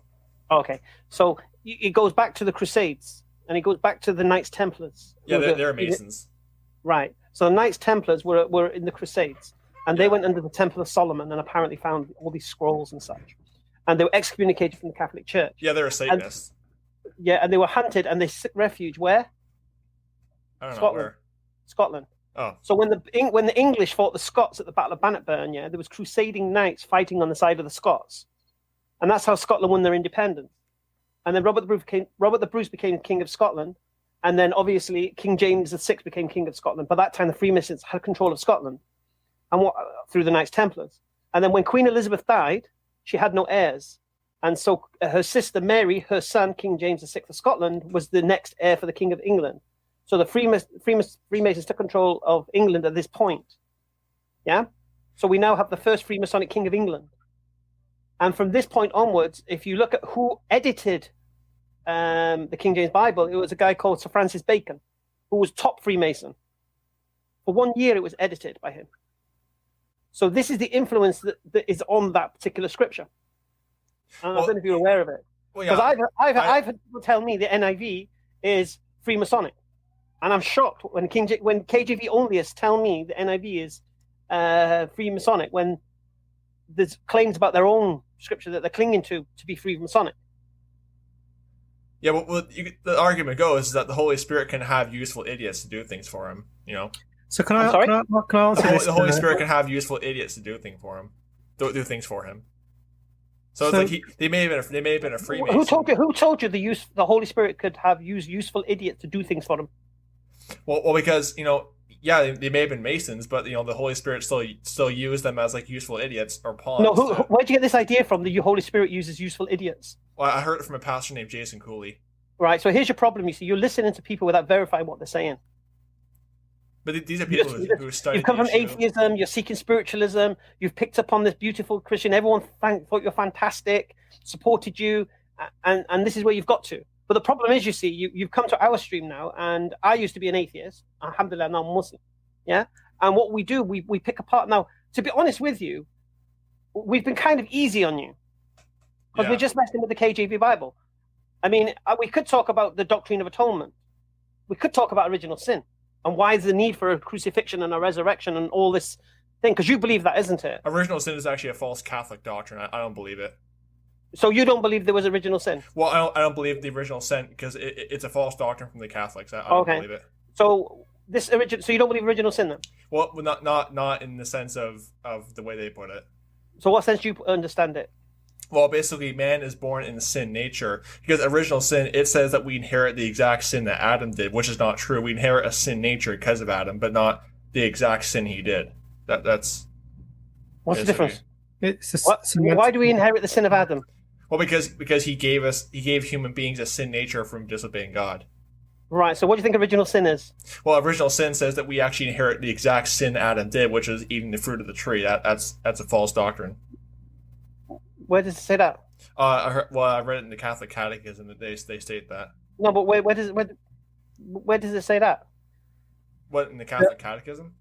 No, in the Bible. Oh, well, in the Bible, Romans 5, Romans 3 talks about how men are sinful and everyone sinned and come short of the glory of God and that kind of stuff. No, forget that. Where does God say in Genesis that this original? See, where's original sin come from? Where have you got this idea of original sin from? What, Romans? Well, the book of Romans talks about, but like in Genesis 3, Adam and Eve sinned, and then God, got upset with them for doing that, and then you got upset with them doing it. Then what? Well, then he kicked them out, and then it's explained later in Romans chapter 5, that Adam's sin gave human beings a sin nature. No, but John, sort of what you're saying is that something happened in Genesis, and then maybe 8,000 years later it's explained in Romans. That's a problem because you're jumping 8 millennia to try and come to the explanation. Now the problem is the problem with the whole idea of original sin is that even the concept, however you want to put it, either inheriting the exact sin or man having a fallen nature, is that this is not a view held by the people who had the texts, i.e. the Jews, don't believe in original sin in any form. And this is something that has come specifically with Paul, who mentions this idea of this fallen nature, and it's in different wordings, essentially the same thing with the Catholics or with the Protestants, whichever group you want to go with. Now, what's the problem with this is that you're saying that Adam was somehow able to change the nature that God made him in, simply by making a choice. And the choice was something that the God gave him the capacity to make. And it's incoherent. So if God has made Adam with free will to choose between right and wrong, if he does good, his nature doesn't suddenly become fixed as good. But if he does bad, then his nature suddenly has become fixed as bad. And that's where the inconsistency lies. And that's where the injustice lies. So I am, in your understanding, I would be condemned to do wrong things in my life, simply because I have no, there's nothing I can do about it. This is something that Adam did that changed the nature of human beings thereafter. But I'm held accountable for that change in my nature that makes me do things that I think are wrong. Now, that's an inherent contradiction.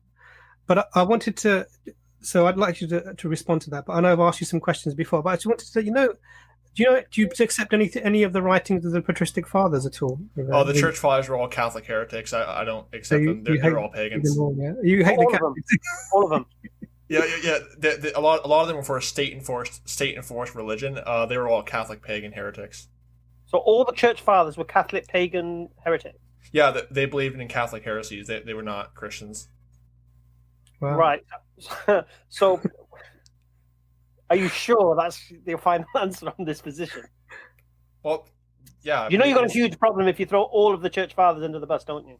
Yeah, because all of them were after the New Testament. They were all Roman Catholic pagans. I mean, they were not Christians. I mean, they had some stuff. Oh, okay. So why do you believe the author of Mark was Mark and the author of Matthew was Matthew? Well, because they are. You know, I mean. No. I know that's written there. Well, why do you believe that? Well, because it's in. Well, I mean, I don't understand your question. Okay. Who do you believe the author of Matthew is? Well, you know, the author of Matthew is, you know, I believe it was Matthew. Well, actually, I take that back. Matthew, but John and Mark are the same person. So the author of John is also the author of Mark. The author of John is also the author of Mark? Because John and Mark are two names for the same person. Right, so you believe the author of the Gospel of John authored the Gospel of Mark? Yeah, because they're two names for the same people. When do you believe the Gospel of Mark was written? I don't know. I'm sorry? I don't know. I mean... it's about 40 to 50 AD, yeah? I don't know, maybe. I don't know. I haven't studied... When was the Gospel of John written? Well, the Gospels are basically just retellings of the same story. So I mean... No, when was the Gospel of John written? When was it written? Sorry. I don't know. It's about 90... John, why are you a Christian, my friend? What made you become a Christian? Okay. That's a good question. Okay, so basically, I realized how stupid atheism is. So I converted to Christianity. I was raised Christian. I grew up in a Christian home, but I rejected it later on. You know, went into atheism and paganism and stuff. But then I basically kind of got convicted of my sin and became a Christian and, you know, repented of my sin. So what was that process? What led you out of atheism into Christianity specifically? Because I'll be honest with you, and Hamza could probably just a better person to say this, but I think that if you are going to go from atheism to anything, then go into a religion that believes in a Trinitarian concept of a God and an original sin and the only way that God can remove the sin is by killing an innocent person. I actually don't believe the Trinity. You're not a Trinitarian? No, the Trinity's pagan Roman Catholicism. Okay, so tell us what type of Christian you are then, please. I'm basically what would be called a Bible believer. The Trinity's pagan Catholic garbage. Basically, I'm just a Bible believer. I submit to the Bible, no pagan Roman traditions, no Catholic traditions. Do you believe Jesus is God? Yes, I do. Why? Because he's worshipped in several places. He's called God in John chapter 20, and there are other verses that call him God too. So sorry, who calls him God? Yeah. Well, Thomas in John chapter 20 calls him God. Okay. Was that when he steps onto the boat? Is it? Actually, let me check the verse. I'm not sure. I think I might have been, yeah. But like, so that's an exclamation of surprise. Anything specific where either Jesus himself claims to be God, or because obviously, you know, people worship trees, they worship Buddha, they worship the sun, they worship the moon. Something being worshipped doesn't make it God because of that fact. Now, if you look at the Old Testament, I think hundreds of times in the Old Testament, God says, "I am God, worship me. I am God. I am God. I am God." These is you find it throughout. It's ubiquitous. Now, in the New Testament, we don't find that at all. Well, he does say, "Before Abraham was, I am," in John 8:58. Sorry, I am what? Sorry. In John chapter 8, verse 58, he says, "Before Abraham was, I am," which is one of God's titles. In Exodus chapter 3, verse 14. I am what? What do you mean? Are you saying that I am means? Well, he's giving himself a title of God. I am, basically, which is no. So let's look at that. Let's just for a moment. I want you to think about it. How are you interpreting the words I am? What do you mean? Well, he's saying before Abraham was, I am. So he's saying he's been. So what does I am mean? I'm asking you specifically. Well, it's just saying, you know, I am is essentially an eternal statement. I'm always there. You know, I'm always here. You know, it's just I am. You know, it's like wherever you, I am. It's essentially an eternal type statement. So he's saying. Who told you that? Who told you that? Well, that's just how I read it. No, you don't. Who told you that? Well, no one told me that. That's just how I read it. So if Jesus says, if somebody says I am, that you think that's them claiming to be God? Well, in the context of how he's saying it, he's giving himself a title of God. Okay. Does he not explain himself?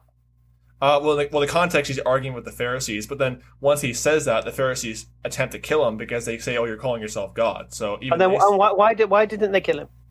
Because he got out of there. That's why. Because he got out of there. Yeah, he basically went. He basically fled essentially. How do you understand the verse in John where Jesus says only the Father is the true God? Well, because the Father is in him as a soul. Basically, it's a body, soul, and spirit type of thing. Do you believe Jesus is God? Well, okay. I'll put it this way: God is one being consisting of a body, soul, and a spirit. Jesus is the body. Father is in him as a soul, and the Holy Ghost is in him as a spirit. One person, not three persons, as the Catholic Trinitarians claim. He's one person. Yeah, he's one person, not three persons. Are they equal? They are equal, but they still make up one person. That's the thing. Are they distinct? Yes and no. That's the thing. What do you mean? That's the thing. That's the Trinity. Well, no, they're distinct in a sense that they can separate, but again, it's kind of the thing of the mystery of godliness. The Holy Spirit. Why do you believe the Holy Spirit is God? Well, because he is God. Who told you that? Well, because his verses were because he's a member of the Godhead. There's verses that identify. Where does it say that the Holy Spirit's a member of the Godhead? Well, I mean, I'd have to go to some of Paul's epistles to prove that. Go on, then. Oh, okay. I think it's there is. So when Jesus was praying, in the Garden of Gethsemane, who was he praying to? Well, he was speaking to his soul. That was what's going on there. What? He was speaking to his soul. Yeah, because the Father is in him as a soul. So I mean, so what was he saying? What was he saying to his soul? Well, he was talking to his soul, because you can speak, like when you talk to yourself, you're talking to your soul. So what was he saying to himself? Well, he wasn't talking to himself; he was just talking to his soul. But so what was he? So the same question. I'm repeating it. Sorry, What actually was he saying to his soul? Well, he was talking about doing the will of the Father and that kind of stuff, and because again, the thing about humans is that humans have a body, soul, and a spirit, but God is different, because God can actually, his body, soul, and spirit can interact in a more kind of in a different sense. You said one person. Well, yeah, they're one person. They're not three persons that all, because the Trinitarians, the Catholic Trinitarians, they say that they're three persons that all have their own body, soul, and spirit. That's not what the Bible teaches. The Bible teaches God is one person. Sorry, John. If you have one person, if I'm multi-personal, then I have multiple personalities within me, and my personalities can interact with each other. If you're one person, which you said God is one person, then you can't talk to an aspect of yourself unless it's another person. So I can talk to my arm, but my arm is not going to talk back to me. Does that make sense? Yeah, because it's not a person. It's a part of me, but it's not a person. I can talk to my soul, your soul, but my soul's not going to talk back to me, because essentially I'm talking to a part of me. Do you understand? It is me. Now, what we have is a conversation between Jesus and another person in the Garden of Gethsemane. Now, you don't seem to believe in a multi-personal God. No, that's pagan Catholicism. It's not what the Bible teaches. Okay, so then my question comes: who was Jesus talking to and asking to be saved from the death on the cross in the Garden of Gethsemane, if he himself is all the Trinity in completion? It was a son speaking to the Father. That was what's going on there. So is the Father a different person than the Son? Well, the Father is not a different person. He is basically a part of the Son. Basically, it's one. Again, it's the kind of thing where it's like I can't fully understand God with my human mind. That's the kind of the thing, really.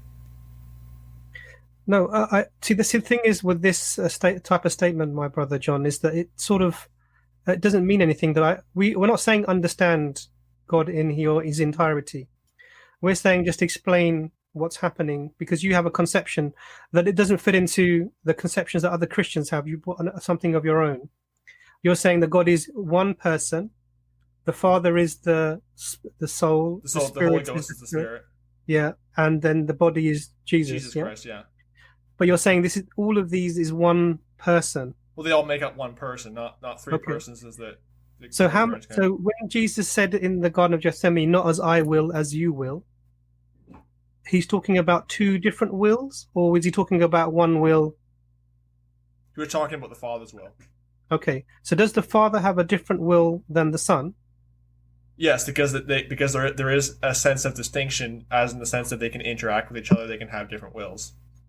So if can a person have two different wills without being unwell? So we have and I don't want to be horrible. I'm just saying that we have instances of multiple personality disorder where people who've gone through great trauma, their personality does split, and they develop different personas that can, interact to a certain extent. We see that in damaged human beings. Now, you seem to be painting a similar picture for the Christian concept that you have. So tell me, how does one person have two wills? Well, a person can, okay, it's kind of, okay, I'll try to think of an answer. Basically, a person can have a different will in the sense of they're basically their Holy Spirit can be saying things, well, not Holy Spirit, in the sense of the Spirit will urge them to do certain things, but the flesh, the body of flesh, will want to do sinful things. So there is, in a sense, a different will. So Jesus in your scenario was asking himself to save himself from his decision to send himself to die on the cross. No, because with the human body, soul, and spirit, it's different. Because with God, it's basically there is more of an interaction there. So he was speaking to the Father, but again, it's the kind of thing where it's just kind of the Holy Spirit will just guide you. Really. John, can I ask you a really, really straightforward question? If you don't mind? Have you read the Quran? I have read it. I do have a copy of it on my shelf. I have read it a couple times. Okay. Have you read the Quran? I've read it once, I think. Well, all of it? Not all of it. I've read most of it once, and parts of it. You can't read most of something once. You haven't read it, or you haven't. Well, okay. I've read pages of it. You read. Right. Yeah, I'll put it that way. How did you know which pages to read? I just flipped through random pages to see what was there, and What do you think we believe as Muslims? Based on what I know so far, you guys basically believe there's one God, the whole oneness thing, and basically Muhammad was basically got the Arabian pagans out of paganism and towards Islam, and basically Jesus was a prophet, and basically Abraham did not preach Christianity; he preached Islam, and that's based on what I'm pretty. Do you believe Abraham preached Christianity? No, I don't actually. Christianity. Where do you know from? Of course we don't. That's like saying we don't believe Abraham preached Hinduism. What's the difference? Well, he didn't preach Christianity because it wasn't around back then. Well, obviously not. So we wouldn't even consider that, would we? Yeah. So what is it about Islam that you reject? Well, I'm not. Obviously, there's the whole thing of how Islam does not believe in the God. I mean, I do agree with the fact that Islam rejects the Trinity, but also Islam rejects the Godhead too. So, all right. So you need to now justify the Godhead. So you're going to show me where the Holy Spirit is part of this Godhead.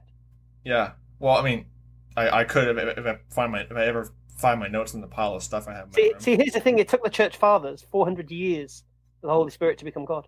But they were pagans anyway, bro. You don't. Yeah. But don't worry what they said. They're pagan Catholics. I don't accept. Yeah. So there was Christians not believing in this idea. Yeah. So what's your thoughts on those Christians who didn't accept the Holy Spirit as God? There's no basic. You're not going to find anything in any letter of Paul that says the Holy Spirit was one part of a co-equal, distinct Godhead. Well, you won't find that exact wording, but you do find the. All right, you won't find anything that says the Holy Spirit is equal to the Father. Yeah, probably not. But you find the concept. And if it's not equal to the Father, it's not co-equal, is it? Yeah, well, the thing is that the Trinitarian terms of co-equal, co-eternal, they're not scriptural at all. I mean, there is. So where do you get your co-equal from then? Well, I mean, again, it's the kind of thing where it's really just the Holy Spirit that will lead you into all truth to figure out these things. You keep saying that as if that's something that's true. John, can I ask you a quick question, John? Yeah. Do you believe that the Holy Spirit was with human beings from Adam? I do believe so, yes. Okay. And do you believe that Moses, for example, what did Moses preach to his people? Did he preach to them that God was three, or did he preach that God was one? No. Deuteronomy 6:4 says Deuteronomy 6:4 shows that Moses preached God was one basically. And he told the people to worship nothing other than God and not to attribute any partners to God. Is that correct? Yes, there are multiple verses that teach that. Yes, actually, right. Absolutely. And did Abraham teach the same thing as well? Peace be upon both of them. Yes, he did. All of them taught the same thing. So would it not make sense then that if this God Almighty was in a form of a Trinity, that the Holy Ghost would have said to Abraham, would have said to Moses, this is what you need to be preaching to the people. This is what they need to believe. God is actually this Trinity, this concept of 3 in 1 and the Holy Ghost and everything else. And yet none of that was taught to any of those people. So are you saying that those people were not saved, therefore, because they didn't believe in the Trinity and they didn't believe Jesus was God? Well, the thing is that the term Holy Spirit is not found back in the Old Testament, but there was the quote, the Spirit of God, which is the Holy Spirit. No, but I'm talking about something very specific. I'm talking about a Trinitarian concept of God and worshipping all 3 members of the Trinity. You clearly alluded to the fact that that was not what was taught. No, it wasn't. And I would just urge you, John, to look at it logically, because you have Abraham teaching something which is identical to what Moses is preaching. Exactly. Which in reality is identical to what Jesus actually is preaching in the red letter Bible when you look at the actual words that Jesus spoke. Yeah. I'm not talking about what Paul came up with afterwards, because that was actually very different from what Jesus actually preached. And then you have Muhammad, peace be upon him, who comes 600 years later, reinforcing the message of the red letter Bible, I would say, of Jesus' actual words, and Moses' actual words, and Abraham's actual words, peace be upon all of them. Would it not make sense for you, John, to follow that consistency that all of the prophets taught, and what we're saying the final prophet actually reinforced? Would it not make sense to actually believe in that, rather than this Pauline concept of Trinitarianism, as Hamza alluded to, the fact that even the Holy Ghost took centuries of discussions before it finally was solidified within this Trinity? Listen, we've got just 1 second before we answer that. I've got another Christian in the background here, Yahweh or Yahweh. Do you think we should bring him on, because it might look like we're picking on this? Well, I'd like John to quickly answer that first. Yeah, John will answer that. I'll just quickly answer that. So, I'm going to bring him on. What was going on is that Jesus Christ in Mark chapter 12 verse 29 did teach that God is one. He basically quoted Deuteronomy 6:4. So, and I do agree with oneness in a sense. I do believe oneness is true in a sense. So, but the Holy Spirit, I do believe, is God. He's the Spirit of God. So, But John, the thing here is this: as I just sort of explained to you, that we have this consistent message coming from all of the prophets, which is oneness. The oneness of God being one, ahad. In Hebrew, the word is ahad, uniquely one, something you cannot add to. And in Islam, we believe, in the oneness of God as well. Kul huwallahu ahad. Say God is one, absolute, one and only. It's a unique type of one that you cannot add or subtract to. And I think this whole concept of 3 in 1, and then you say, I do believe in God as one in a sort of, in some sort of way concept. But in reality, John, you've got to understand that if a conversation is being had between the members of the Trinity, and then you insist that it's actually one being, that's not rational. That's not logical to try to say that. There's a conversation going on between Jesus and God Almighty, but you're claiming that it's one person, and yet they're having a conversation. Does he believe the Father's inside? Do you believe the Father's inside Jesus? Yeah, the Father is in him as the soul. And where's the Holy Spirit at this point? In him as the Spirit. They're one person. Isn't soul and spirit the same thing? No, it's not actually. What's the difference? The spirit is basically what convicts you. The soul is kind of more like an interactive thing where, it's kind of hard to explain, but there is a difference between soul and spirit. What's the difference? So the spirit, when someone gets saved, the soul and spirit are redeemed, but the spirit is the thing that convicts you and that kind of stuff. The soul is kind of what guides you. The soul guides you? The soul guides you, but the spirit convicts you. Do you think you're making sense, John?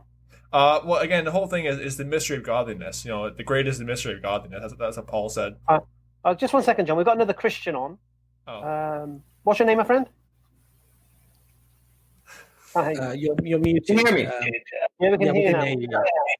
All right. I would like to distinguish myself from this person that calls himself a Christian. What's your name, my friend?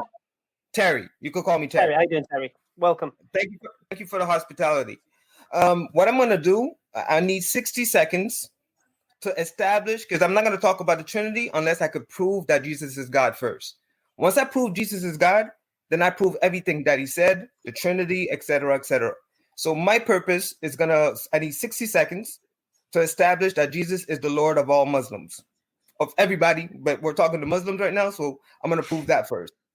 First premise, the God of the Hebrews makes exclusive claims to the 7-day cycle. That's established. The Quran says 6 days or 6 phases, but it doesn't specifically say 7-day cycles. Jesus said he is the Lord of the Sabbath 2,000 years ago, when the world was not keeping the 7-day cycle. So my second premise, the God of the Hebrews prophesies in Isaiah 66:23 that he would submit all nations to a 7-day cycle. Jesus Christ, a couple of hundred years later, said he is the Lord of the Sabbath. So wherever there is a 7-day cycle, there is the sphere of his influence. 2,000 years later, the last nation to fall to the 7-day cycle, the USSR in the 1930s. So by that, we can conclude that Jesus has submitted all nations to a 7-day cycle as the sign of his authority over all nations. You know what I'm going to say now, don't you? Huh? You know what I'm going to say now, isn't it? You know what I'm going to say now, isn't it? Okay, refute it and give me 60 seconds, because I know you're not going to go without a fight. So give me the best argument you have for that, and then I will, by God's grace and your hospitality and your patience, I will refute it accordingly. So go ahead. So how do you know what Jesus? How do you know what Jesus said? Let's go with that argument. Because last I checked, one of your Muslim friends said what's written in red is what Jesus said. So Can I just stop you a second? Go ahead. You don't mind, please. All right, I'm not interested in what any Muslims told you. I'm interested in what you believe. Okay, listen. Terry, just relax. Okay, go ahead. I'm interested in what you believe and why. All right. Okay, perfect. So you started with your premise about this 7-day flex, and Jesus said he's the Lord of the Sabbath and all of this kind of stuff. Yes. So you're talking as if you know what Jesus said. Okay. Right? So I'm asking you, how do you know what Jesus said? I have no problem with that. The Beautiful. only logical outcome that comes from your proposition is that somebody said something in the book. It's written. We have 2,000 years of history of manuscripts available to us. Whoever wrote it submitted the world. Now, the person who testified it was Jesus had the power. If you don't say it's Jesus, it's no problem. Then the person that wrote it, who testified about it, claimed it came from Jesus. Now, if you don't want to say it came from Jesus, the logical outcome that comes from that is the person that wrote it submitted the world to a 7-day cycle. My point is, you keep a 6-day cycle according to the Quran. No, stop. Terry. Go ahead. You're not answering my question. Okay. I did. No, you didn't. You answered the question that the author of the gospel witnessed Jesus say this thing. Why did you believe that? The reason why I believe it is because the fact that I believe a man cannot submit the world to against the will of the world. What does that even mean? I'm gonna explain it. It's a very simple question I'm asking. Listen to the question again. 15 seconds. Why do you believe? Yeah, but don't. Yeah, listen to the question. Why do you believe that the author who wrote Jesus said he's Lord of the Sabbath was there and heard Jesus say these words, and it wasn't just invented by some scribe? Why do you believe that these words are historical words Jesus spoke? This is the question. I heard the question. Good. I need at least 15 seconds uninterrupted to answer. Knock yourself out.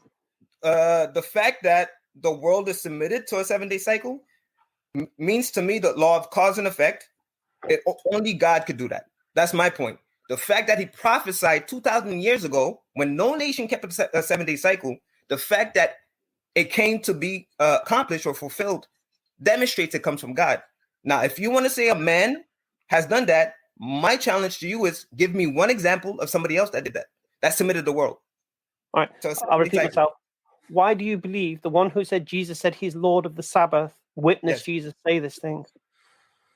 I just answered the fact You that didn't. You didn't. Okay. 10 seconds. 10 seconds to respond again. Maybe you didn't understand. The fact that it is a miracle, that is exclusive, and no other person or being was able to do that. The fact that it is a miracle and a wonder of this world to be able to submit the nations to a 7-day cycle, the whole earth, universal. Nobody else was able to do that, not even Allah. So Can I just make a very quick point? Is that all right? Yeah. Okay. So I don't follow your argument. Sorry, yours says your way, is it? Yeah. Terry. Yes. Sorry, Terry. I don't follow the argument. The reason I'm following it is that why does the world being in a 7-day? I mean, you talk about 7-day cycle. I mean, I don't even know what that really means. But if you mean we have 7 days in the week, yeah, we have 7 days in the week. Yeah. Why does that mean that Jesus is the God of all Muslims? I don't understand the step you're making. Let me explain why. Because every weekly cycle throughout all nations, Egypt kept a 10-day cycle to honor their gods. Rome kept an 8-day cycle to honor their gods. Allah prescribes a 6-day cycle, and the 6th day is a day of worship, according to No, he your Quran. doesn't. No, he doesn't. So this is the issue here, Terry. So we don't have this concept of this cycle of days that you're talking about. That's no, we don't. And so there's a sort of an odd premise here, and I think the premise is based on faulty understanding of what Islam might be talking about. Go ahead. We've had 7 days from the beginning. We've always had 7 days, and Friday is the day that we have what would be equivalent to the Sabbath. Now we don't have a day of rest like the Christians do, and the Jews do, and the reason for that is we don't understand that the Creator is a being who would have had to rest after creating the creation. Okay. So in the Quran specifically, there's an ayah that says, "And nothing fatigues him." It talks about creating everything. It says the Ayatul Kursi, and nothing fatigues him. Now, this is a direct response to the claims within the Bible about God created the earth in 6 days and then rested on the 7th and was refreshed. So that it doesn't say he rested, and it says he was rested and was refreshed. So this would mean that something was taken out of his capacity and then he was refreshed. Now, the Islam contradicts that concept of God requiring refreshing from any act of creation, because God is all powerful. He could create everything multiply without having any impact upon him. Imran, so I don't see the link. Sorry, carry on, please, brother. Imran, I just like to, I don't want to correct you on your own show, but Genesis 2, the word for rest in English translations is Sabbath. Sabbath in any Greek Hebrew interlinear means cessation. I give you an example. Exodus 5:5, it says, Pharaoh told Moses, "Why do you want?" And in English, it says, to provide rest from their burdens. But the word is Sabbath. So here, it doesn't say rest in the sense of sleeping or being tired. It says cessation from the burdens. But again, any Greek... I'm glad that you... Cessation from the burdens. Can I just finish? Because I want the people that's hearing this to understand that I'm providing facts that they could verify. Any Hebrew interlinear, Sabbath means cessation or rest, depending on the context. But that's besides the point. Let me get back to the 7-day cycle. Let's say I'm wrong about the 6 days. There's no 6 days. You are wrong. We don't. It's not. It's not subjective. I'm not gonna argue that point with you. That's not what I'm here. Let's put that aside. The Quran makes no claims to a 7-day cycle. That is a fact. The God of the Hebrews, from Genesis to all throughout Scripture, says. What do you mean by 7-day cycle? What do you mean? Huh? What do you mean by 7-day cycle? In 6 days, he created the world. On the 7th, he Sabbath, and that is his sign according to Ezekiel 20:12, 20:20. What does 7-day cycle mean, mate? What does 7-day cycle mean? Means you count to 7 and then you do it all over again. Right. So okay. So in Islam, we count to 7 and do it all over again. I can't understand the difference. No. The point is that's my first premise. The first premise is to say. Oh no. So let's collapse. What we'll do, Terry. We'll make this easy for you, mate. We'll collapse each premise 1 point at a time. No problem. The first premise. I'm still waiting for you to tell me why you believe the author of the Gospels was a reliable source of historical information. Okay. You didn't answer that. But let's stick on your 7 day, because you're obsessed with the 7 day flex. Okay. So in Islam, we have 7 days. That's not my point. Whether you have 7 days in Islam, it's not my point. I don't agree with that, but we'll leave that aside. No. You listen to me. Listen to me. You agreeing with me is like saying I don't believe Beijing is the capital of China. It doesn't matter whether you agree or not. It's a fact. Okay. So it's a fact. We have 7 days. No, Terry. This is not subjective. This is not based on our whims and desires and hopes and dreams, right? This is based on reality.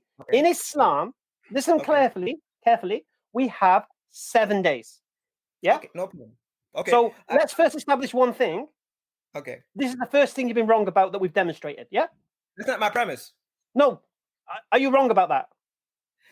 I'm wrong about that. That's not my premise. So that's the first thing you're wrong about. Fantastic. So now we've established we've got 7 days. Explain to me what the difference is, because I don't get it. Okay, so I'm going to try one more time. 15 seconds. 15 seconds. First premise, the God of the Hebrews makes exclusive claims to the 7 day cycle. Not the Allah, not the Quran. That's a fact. If you could prove me wrong, I will cut my tongue on this live right now. If you show me one Quranic verse, you don't have to do that. I said 15 seconds. If you show me one Quranic verse that makes claims to a 7 day cycle, I will cut my tongue. Second premise, the first premise is not the one that demonstrates his power. The second premise demonstrates power. He predicted 2,000 years ago that he would submit all nations when all nations kept a different cycle. All nations to a 7 day cycle. Isaiah 66:23 says, and every nation will come and worship me from Sabbath to Sabbath. That's a prediction.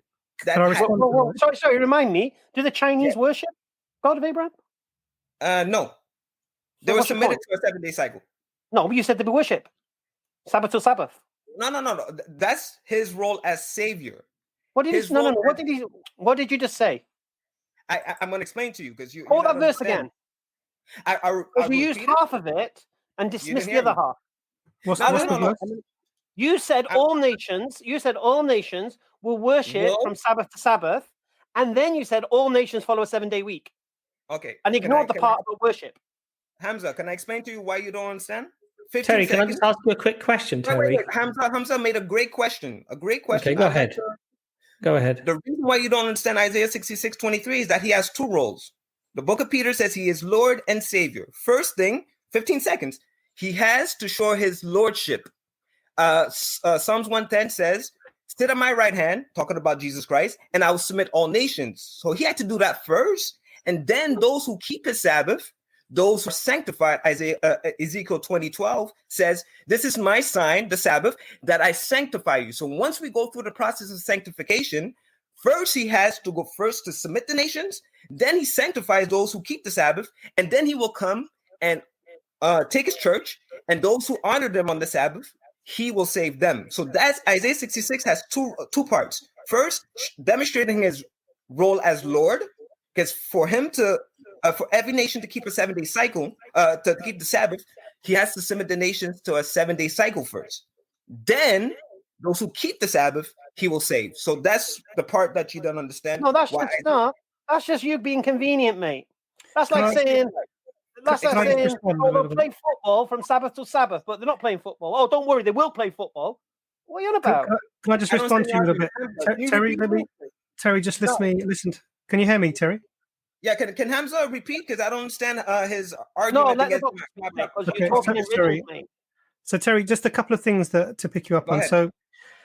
So I checked the Greek interlinear for the word that you mentioned about rested, and you're right, it's Sabbat. But if you read Exodus 31:17, Hebrew interlinear, yeah. Okay. Sorry, the Greek, yeah, absolutely. So if you look at Exodus 31:17, it says the verse that I was referring to, that he Sabbat from the labor, or have rested, or however you want to put that, Sabbath. Was refreshed.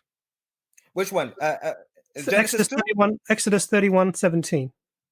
Now that has to do with the Trinity. So hang on a second, Terry, just give me 3 minutes. So it is I'll read it for you. It is a sign between me and the children of Israel forever. For in 6 days the Lord made heaven and earth, and on the seventh day he rested and was refreshed. So this is why. So this is where that comes in as a in terms of a concept of a creator who needs refreshing from the act of creation, is That's not the Hebrew word. Sure, the word refresh. The word refresh is not refresh. Take a breath. Now that I would have to explain. That I would have to explain the Trinity now. But okay, so let me come to that because I want to deal with the other things. You can come to that. So but you can argue with before you explain that. So this is you can argue between you can argue with the translators of this, but the other point that you raised about Isaiah, was it 66:23? You said, was it? Or yes. So I'm just looking at the verse because I wanted to know, where is it that you're coming from? So it says, "And it shall come to pass that from one new moon to another." So Amen. the interesting thing here, this is the lunar calendar, which the Jews and the Muslims follow. From one new moon to another, and from one Sabbath to another, shall all flesh come to worship before me, said the Lord. Yeah. Yes. Amen. Now, so we're getting there. So now, obviously, as Hamza said, there are many nations that don't worship. So this hasn't come to pass yet. Yeah. I told you. I think I explained that. I said there was two roles. First, for this prophecy to be accomplished, he has first to submit the nations to a 7-day cycle. The example that he gave me, the Chinese kept a 10-day cycle to honor their gods. They've been submitted to the 7-day cycle, demonstrating that. Can I finish my sentence? Just finish my sentence. Demonstrating that he is Lord over the Chinese and the gods of the Chinese, because the Chinese cannot honor their gods no more under the 7-day cycle precept. They have. Why did the Chinese switch to a 7-day cycle? That's the prophecy of the miracle of Jesus Christ. That's all I can say. Go ask the Chinese. Why can't the Chinese worship? Because they still are worshiping their gods under the 7-day cycle. If you don't keep a 10-day cycle that are specifically instituted for the worship of their gods, if they don't have a 10-day cycle, they can't worship. The assumption within this point that you're making is that the Chinese need a 10-day cycle to worship their gods. Look at any historian; they will tell you. Any Chinese will tell you it's specifically dealt with the worship of their gods. If they don't have a 10-day cycle, so the issue here is, this is the thing now. So the thing that you're building into the worship is the worship has to be a certain time interval. And if it's not 10 days for the Chinese, if it's 7 days, they can't worship their gods. But if you look at what the Chinese are doing now, so you just go to China now, they're worshipping their gods in whichever cycle that they have. Falsely. So now, this is an observable thing. Imran, with deductive reasoning, if they have a specific calendar that is instituted for the worship of their gods, and that calendar is no longer instituted, how could they worship their God? It's like me saying I keep the Sabbath, but I'm on a 5-day cycle. It doesn't make sense. For you to worship your God, you have to keep a 10-day cycle. For the Egyptians to worship their gods, they have to have a 10-day cycle. For the Romans to worship their gods, they have to have an 8-day cycle. For the Babylonians to worship their gods, they have to have a lunar cycle. This is where the difference is. This is where we're going to disagree, Terry. So let's agree to disagree on this. So the disagreement is this: there's an assumption within your claim that first of all, there was the error about Muslims having 6-day cycle, which we don't have. We've never had. We've always followed the lunar calendar, which is the same as the Jewish calendar. What do you worship on Friday? What do you worship on Friday? Sorry? What do you worship on the Friday evening? Why do you worship on Friday evening? We don't worship Friday evening, mate. I mean, because we're being instructed to do so from the Prophet Muhammad. Oh, 1 second, Abbas. Let him unravel himself. We don't worship on a Friday evening, mate. Okay, what day is the Al Juma for you guys? I'm sorry, maybe I'm ignorant. What day is Al Juma for you? Maybe you're just wrong again. That's all. It happens. I'm able to be corrected. I'm humble enough. Okay. So we pray. We pray. Let me help you. Yeah. Go on. So we pray. Yes. Okay. So we stop what we're doing on a Friday. Yeah, and we pray between 1 o'clock and 2 o'clock, and then we go back to work. But why? What do you mean why? Because we do. Because we were instructed to do so from the Prophet Muhammad. What's that got to do with anything? Okay, I'm sorry. I wanted to be edified because I thought that there was some type of religious significance to it. Maybe there's not. Maybe you just do it just for the sake of doing it. No. It's mandated to pray this particular prayer in congregation. Okay, it's mandated because Because the Prophet Muhammad instructed us to do so. Allah says in the Quran to pray Jummah on Friday. This time.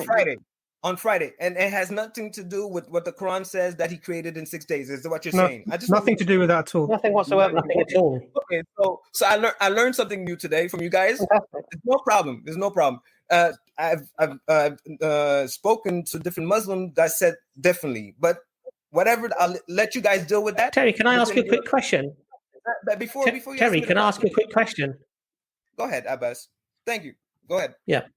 So you're talking about this 7-day cycle and how because different people around the world are using the 7-day cycle, that's what makes Christianity true. The whole world, okay. Does it matter if the Bible is preserved on these are actually the words of God that you're referring to, or could they have come later? Because the 7-day cycle, from what I'm just briefly reading, came by the Babylonians because they used to have a lunar calendar.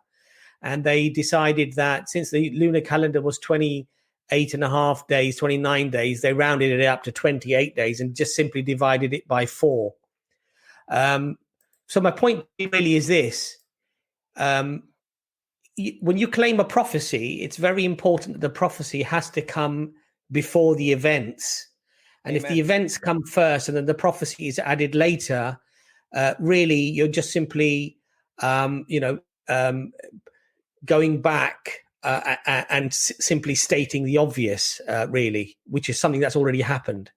So my question to you really is that you would have to first establish that these words that you're quoting from about this 7-day cycle and everyone being subject to it would have to originate from God. Are you able to do that? I will. I need 30 seconds. First thing, lunar cycle is 29.5 days. According to the original source, the Enuma Elish tablets, it doesn't say they rounded it up to a 7-day cycle. They had to keep a specific calendar that was in adherence with the cycle of the moon. And that's why their weeks sometimes ended in 8 days, 9 days, 10 days. I'm going to the original source, the original tablets. So I know that's what they're telling you. It's because there's a conspiracy, because the enemy knows the implications of the Sabbath and what it means. My point is, any historian, once you forget the historians, I told you the original source, Enuma Elish tablets. That's in the British Museum. Anybody can get a PDF, download it, and read it. 5th tablet, verses 5 to 17. They will tell you they had a 15th day that was in conjunction with the cycle of the moon. So that's not a 7-day cycle. Who's this? When are those dated? Who's this? When are those dated? Abbas, just to finish, even if you were right, which you are not, but even if you were right, that doesn't refute my second premise. Because Babylon never made a prediction that the 7-day cycle will be universal. Jesus did 2,000 years ago, demonstrating his power. Where did Jesus say there's going to be a 7-day cycle? Sorry. Well, I believe that Jesus spoke from Genesis to Revelation. But if you want to be technically, you want to go technical, the God of the Hebrews, they made the prediction. He made the prediction. Okay, so can I just have Isaiah 66:23? Can I have a quick look at just a quick discussion about this? So, I think the thing is that the different parts of your argument don't actually join together, and I'll explain why I mean by that. Okay. So you say that Isaiah in verse 66:23 it says, "And it shall come to pass that from one new moon to another, and from one Sabbath to another, shall all flesh come to worship before me." Now, the prediction here is, and you focus on the Sabbath, but actually the prediction here is that all flesh shall come to worship before me. We don't see this happening at all. Now, what you focused on instead is, well, first it's got to be one Sabbath to another, and that's not really. I mean, that's the problem here. So first of all, it's not the outcome is not there yet. So let's just say that, because we don't see all of flesh, and what I mean by that is we don't see all of flesh worshipping whoever Isaiah was worshipping. Yeah, so that's one thing. The second thing is that you have this. You say that you say that if you go to which those tablets you mentioned, I just had a quick look at them. In You said tablet 5, and you said which verses? Go to verse 16. Do a find. So I've got it here. And it says, Okay. and here, this is what it says. Go ahead. And this is talking about how things are created. Yeah. He talks about how he fixed from verse 8, he fixed the heavenly, and this is talking about creation of young gods. He fixed the heavenly stations of Enel and Ea. With it, the gates opened it on both sides. Verse 10, and he put strong bolts to the left and right. And then verse 11, he put the heights of heaven in her Tamiat's belly, and he created Nana, entrusting him to the night. And then verse 13, he appointed him as the jewel of the night to fix the days. And 14, and month by month without ceasing, he elevated him with a crown. Verse 15, saying, shine over the land at the beginning of the month. 16, resplendent with horns to fix 6 days. On the 7th day, the crown will be half size. On the 15th day, halfway through each month, stand in opposition. When Samat sees you on the horizon, no, you have to listen to all of the phrases of the words. Verse 21, on the 29th day, draw near to the path of Samas. On the 30th day, stand in conjunction with the rival. So this is just talking about different events that happened on different days. Now, no, that's talking about a cycle there. It said the 6th day, it said the 7th day, and it said the 15th day. Everything that and it says the 29th day, and it says Abbas? the 30th day. My name's Imran, brother. It says 30th day. No. Abbas, he's the one who came with the claim that it came from Babylon. My point is, they're pointing, all scholars are referring to this tablet to suggest there's a 7-day cycle. I'm here to show you that there's not a 7-day cycle there. That's first of all. How many days is there from Sabbath to Sabbath? I'm going to get to that in a second. I just want to finish what Imran said.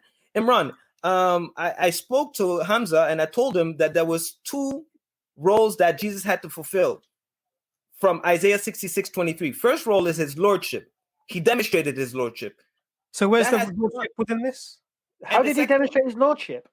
By submitting all nations to the 7-day cycle. It doesn't say submit. This is the thing, brother. Where are you getting this from? He didn't submit the nation. It is deduced. If it says from Sabbath to Sabbath, every nation. How many days is it from Sabbath to Sabbath? It says 2 things. Just one second. Do you know there's only 6 days between Sabbath to Sabbath, isn't there? No, 7 days. 6. Okay, 7 days. That's no, simple 6. Stuff. Imran, I just want to finish what you said. 1 second. Just explain it to me then. The Sabbath finishes Saturday night, yes? Yes. Right. And so from Saturday night to Sunday night is 1 day. From Sunday night to Monday night is 2 days. From Monday night to Wednesday night is 3 days. From Friday night to to Thursday night is 4 days. And from Thursday to Friday is 6 days.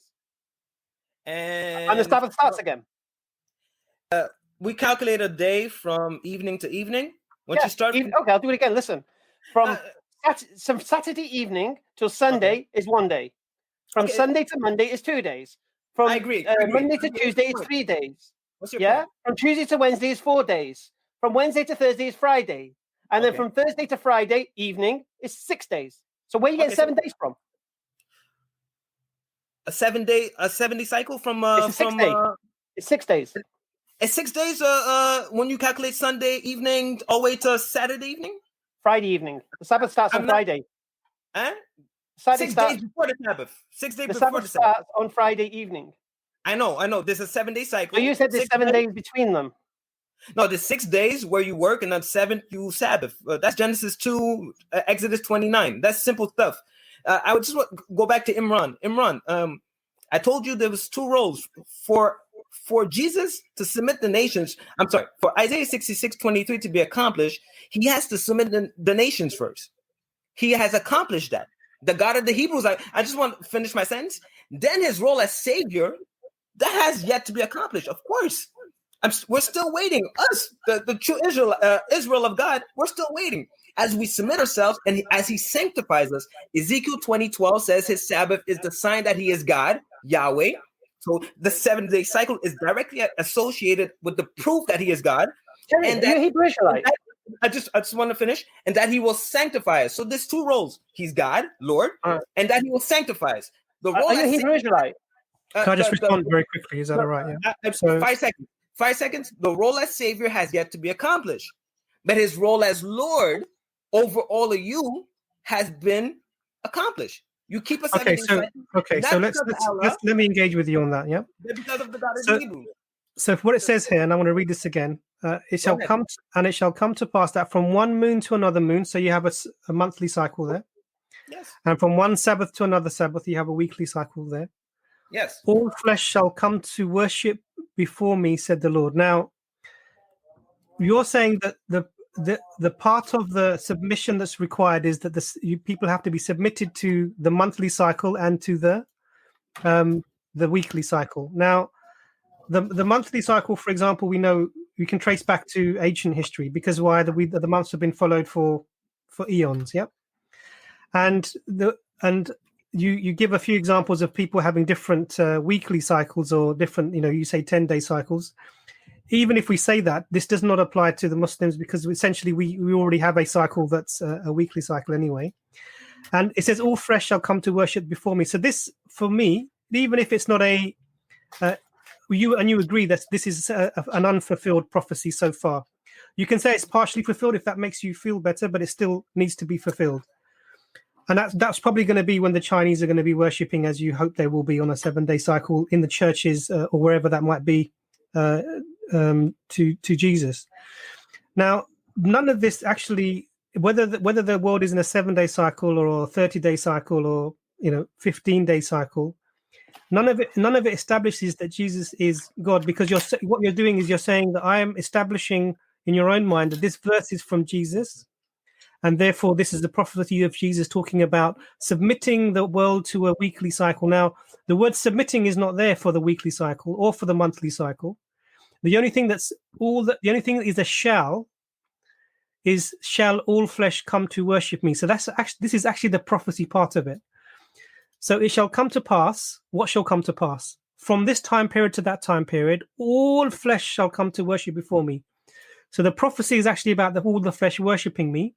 The time period is the same significance as the time period given to the prophecy of 3 days and 3 nights in the belly of the earth. The time period is irrelevant. The miracle is actually the being saved from the death in that example.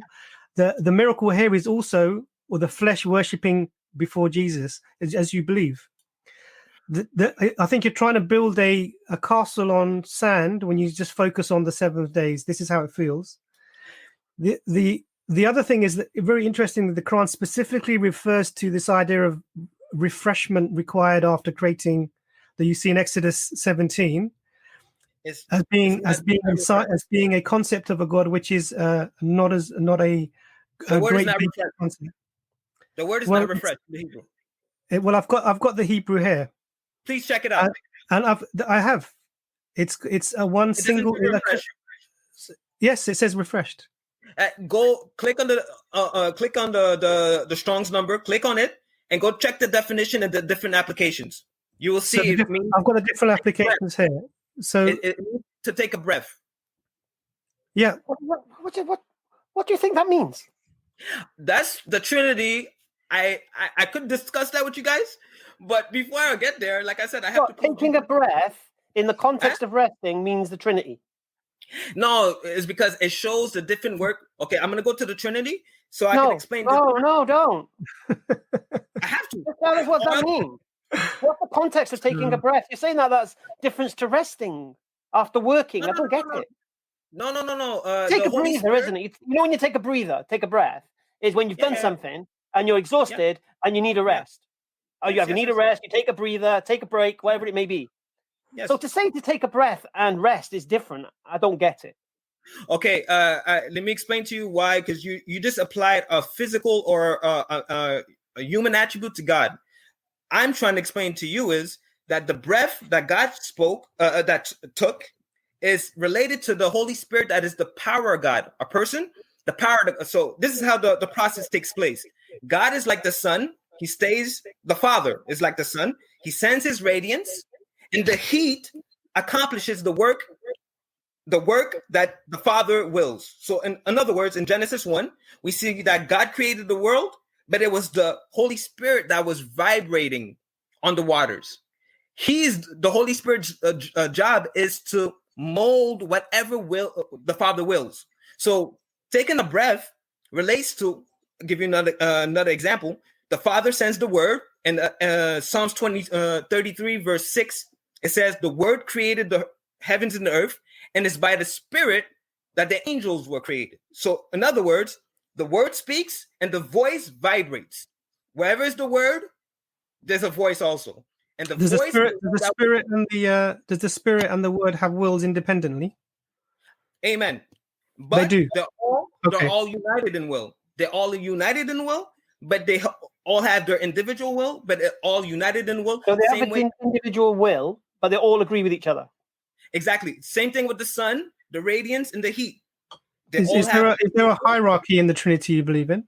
No, they're all same way. The sun, the radiance, and the heat doesn't have a hierarchy because there's none needed.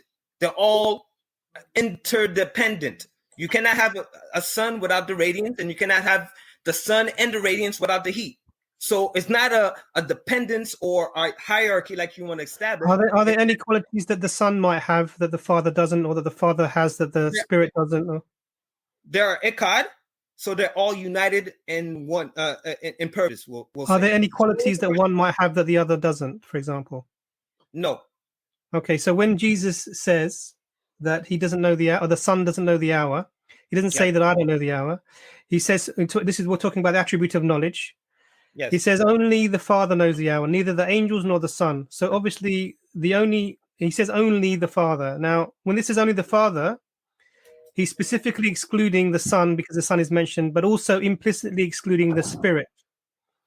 So this knowledge of the hour is only with the Father. Neither the Son has this knowledge explicitly, neither does the Spirit implicitly. So how would you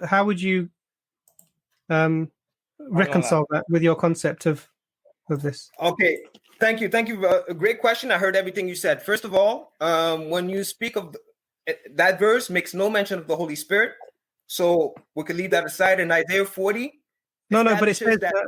Terry, sorry, one second. No, just let me just clarify.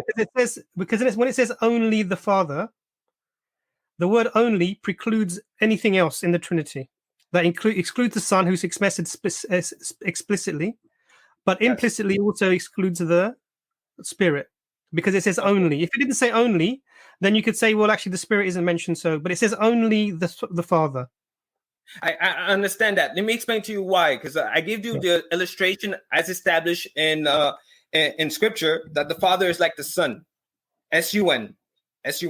So wherever the Holy Spirit is like the heat, and the radiance is again directly associated to the sun. So whenever you point to the sun, you're also pointing to the heat.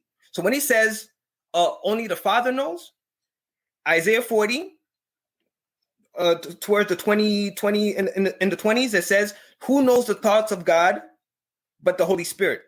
His Spirit knows the thoughts. But the purpose of the Holy Spirit is not to receive any glory. It's only to vibrate on the souls of those who are humble, and to point towards, and the Son, S-O-N, is to point the finger towards the Father. So the role of the Holy Spirit was not, the reason why the Holy Spirit is not mentioned in this verse, because his role is not to receive this glory. Now, does the Holy Spirit know? Of course he knows. I just told you, Isaiah 40 says, who knows the thoughts of the Father? So Jesus is not telling the truth then? No, because he was not mentioned in he said, nobody knows. Only the only. See, look. Here's the key, Terry. You didn't hear me. Terry. It's not a trick question, yeah? The key is in the word only. Yes. What does only mean to you? Only the Father. But what did I say about the Father? The Holy Spirit is within the Father. But the problem here, Terry, is when you give this explanation, I'll tell you what the problem with the explanation is. I understand what you're saying. Let me just respond to that. Before you go there, I just want to make it clear. I gave you the illustration of the sun, S-U-N, the radiance, and the heat. I understand. You could have used water. You could have used the egg. We know that. Go on, continue. No, hold up, because that's something. It comes from my father to me. Nobody else uses this argument. My point is, if you point towards the sun, you're pointing towards the radiance, and you're pointing also towards. We get that, Terry. We get that. My point because the real argument is, how come the Son doesn't know? Philippians 2:6. One second. Although being in the form of God, Yeah, we know. You're going to say he emptied himself. We know that. We're talking about the Holy Spirit. Why does the Holy Spirit know? So Dr. James White told you this. He likes to use Philippians 2:6 with you guys, so you guys know that the Son relinquished all his. No, we can refute that standing on our heads. So, yeah, Terry, let me just about that. Can I just very quickly respond to Terry? Let me just respond to this concept, because the problem here is now you're giving an analogy which appears to contradict the verse, and let me explain to you my perspective on this. Okay. So the verse says, "But this is I'm quoting from Matthew here, but you can find it elsewhere." So Matthew 24:36, "But about that day or hour, no one knows, not even the angels in heaven, nor the Son, but only the Father." Yes. Now, if as you say that if you point to the sun, you point also to the heat, and you point also to the vibration, then this statement here, "nor the Son," is a false statement. No. And this statement here, "only the Father," is a false statement. No, it's not a false statement. And the reason that I say that is because the person who's speaking here allegedly is who? Jesus, peace be upon him, right? Yes. So the Son, who you believe is the Son, emptied or less than he is in heaven, etc., however you want to believe it, is giving this information that I do not know this. Yes. In fact, not only that, only the Father knows this. The Holy Spirit is not mentioned. So specifically, it's the term "only" is a term of exclusion. So if I say, look, only Hamza is wearing a white hat, are you going to say, well, you haven't mentioned Abbas, so maybe he's wearing a white hat too? You wouldn't say that. You'd say the term "only" means no one else in this chat is wearing a white hat. But Hamzat, the problem with your argument is Hamzat doesn't have a scripture that you guys hold also, like Isaiah, that states that the Spirit of God knows his thoughts. So whatever the Father knows, the Spirit knows as well. So my point to you is... So why does the Spirit need to be told what to say and do? Because his role is, as I established already, the Father speaks, and there's a voice that He knows what the Father's thinking. No, he knows everything. But so why does he need to be told what to do and say? Who told you he needs to be told what to do? Where's that in scripture? I don't know that verse. Can you edify me? So you don't believe that the Holy Spirit needs to be told what to say? I believe that whatever the Father wants, the Spirit accomplishes through the Word, without being told. When the Father speaks, the Word goes and accomplishes His will, and the vibration, the voice, is the power by which the Word is accomplished. So I don't quite understand when you say it's really interesting listening to you, Terry, because what I found is a couple of things. First of all, the argument you brought about the 7 days, I think, is a non sequitur. It doesn't follow, in my view. No, I sort of explained that a little bit. The other thing is that it's interesting because you seem to, as your explanation of the Trinity, you seem to be giving attributes of God, i.e., because we believe that Jesus is the Word as well as Muslims. Yeah, he's called the Word in the Quran. Now, in what way do we believe that Jesus is the Word? In the sense of when God says "be" and He was. So literally, when Jesus was created, because he was created without the agency of the Father. I'm just telling you the Muslim position on this. Yeah, I know. He was created without the agency of the Father. He is the Word because literally God said "be" and He was. Yeah. Now, so this is almost like the Word, when we refer to it, is the creative power of God in the sense that God commands and it is. You see, as Christians or Hebrew Israelites or whatever your position you might hold, you attribute you give that creative that power its own personality and being. So just like I'm speaking now, my words are not me. My words don't have the attributes of me, but they are my words. And what Christians seem to do is they take the attribute, which is the word being spoken, and they make that self into another being. So, for example, another attribute might be power. We don't, knowledge, for example. We don't say knowledge has its own will and does its own thing, because knowledge comes from the creator itself. So I think it's been interesting talking to you. I think, Imran, before you let me go, I just like to address the last statement you made, because I think I established my point already. I would like to make it clear. I like to make it clear one thing. When we say he is the Word or many other titles that he has, we're not suggesting in any way, shape, or form that he is actually the Word. Like the Father doesn't speak for himself. Like the Father has his own words, the Son has his own words. But the point of using the word he is the Word of God is as a title, or the same way he is the arm of God is a title. Doesn't mean that the Father doesn't have his own arm, or when it says he is the right hand of God, as to suggest that he's actually the right hand of God. No, that's a title, a position. So you're not scaring your neighbor, are you, Terry? You're not standing in the hallway speaking really loudly, scaring your neighbor. I have some visitors, and they're making a lot of noise. My point to you is that your example or your illustration of suggesting that your word doesn't have a personality doesn't apply to the title, the Word of God, as illustrated in Scripture. It's a title. Your word is not a title. So I appreciate the distinction. Terry, one thing I'd just like to quickly say is that it's very interesting that you have to give such an elaborate interpretation of a verse often that explicitly is suggesting something opposite to what you're actually interpreting. I mean, if you look at, for example, John 14:28, it says, "You heard me say, I'm going away and I'm coming back to you. If you loved me, you would be glad that I am going to the Father, for the Father is greater than I." So you're saying that they're equal. You're saying that they're equal, but Jesus himself is saying that the Father is greater than he is. You've got John 20:17.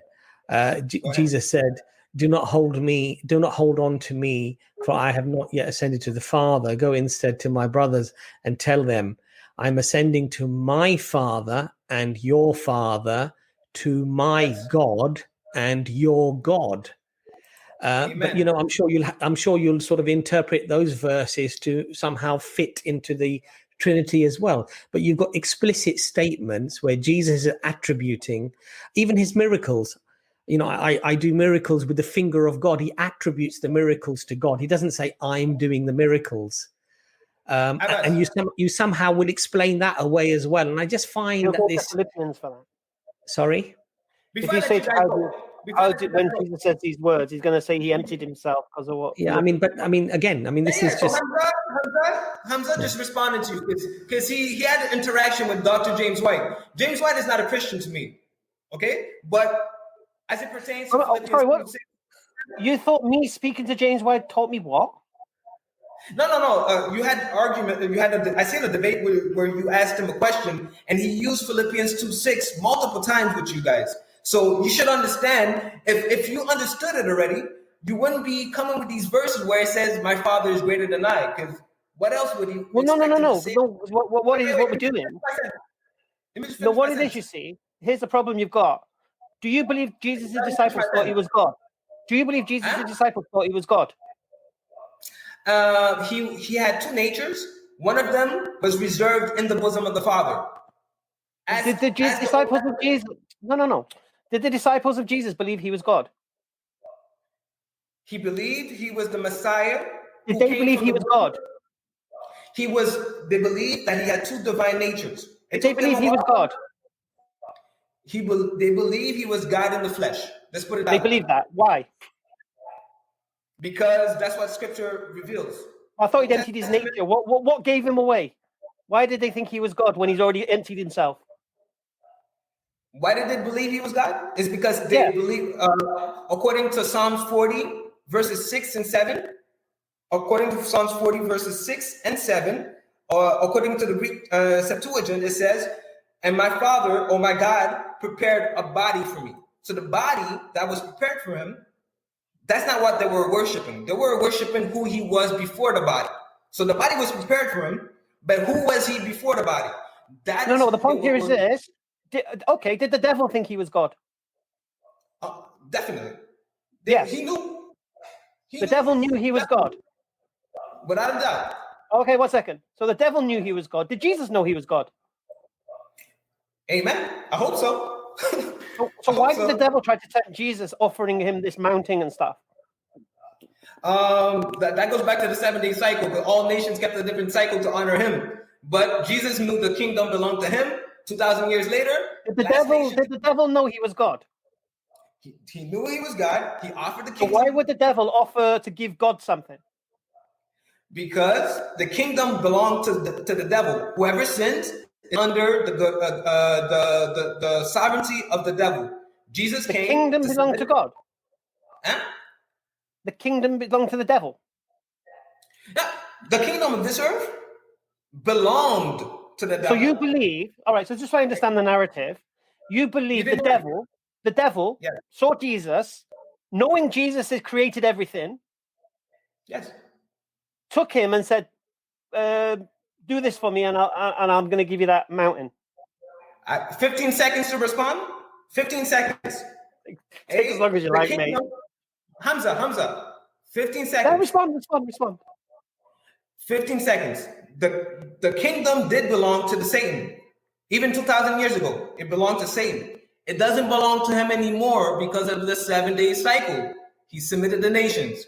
Now he will save his people, remove them from the body of sin, and the author of sin, Satan, who is the head of all those who sin. He removed those, brings them in his bosom, and he will destroy Satan and the rest of the world who doesn't submit to Jesus Christ. So yes, Satan offered the kingdom that belonged to him because Adam lost it. It did belong to him 2,000 years ago. But since 1930, since the USSR was submitted to the 7-day cycle, the last nation to submit, all nations belong to Jesus Christ. Hallelujah. So you're saying God didn't own the earth when Jesus walked the earth? Huh? You're saying God didn't own the earth? Psalm says he owns the foundations of the earth. Whatever it's like a territory, like this building that I'm in. The building belongs to somebody, but the foundation or the surface area belongs to whoever it belongs to, right? So the same thing with God. Satan built a nation, kingdoms on this earth, but the earth, the foundation of the earth belongs to God. Whatever Satan built on it belongs to Satan. Jesus said. And what did Satan offer Jesus? Huh? What did Satan offer Jesus? He didn't offer the earth. He offered the kingdom. What did he offer him? Remind me. Sorry. What did he try to tempt God with? The kingdoms of the earth. What he has established on the earth. Okay, I think Terry. I think you should get back to your guests. It's very nice talking to you. I'm quite surprised by surprised by your last answer, because really, I think again it points towards the concept of the Creator as being sovereign or not sovereign. I mean, in Islam, we don't have this idea that anything is owned by anyone other than the Creator. It's all His. No one else has any other dominion or power over that. We believe Satan is owned by God. Yeah. But there's a lot of evil in this earth, and if Allah, your God, has any interaction or is associated to this evil, why did you say Allah, your God, as if it's not the God of the Bible? But Jesus came to. But Terry, Jerry, you believe Jesus is God, yes? Terry, you believe Jesus is God, yes?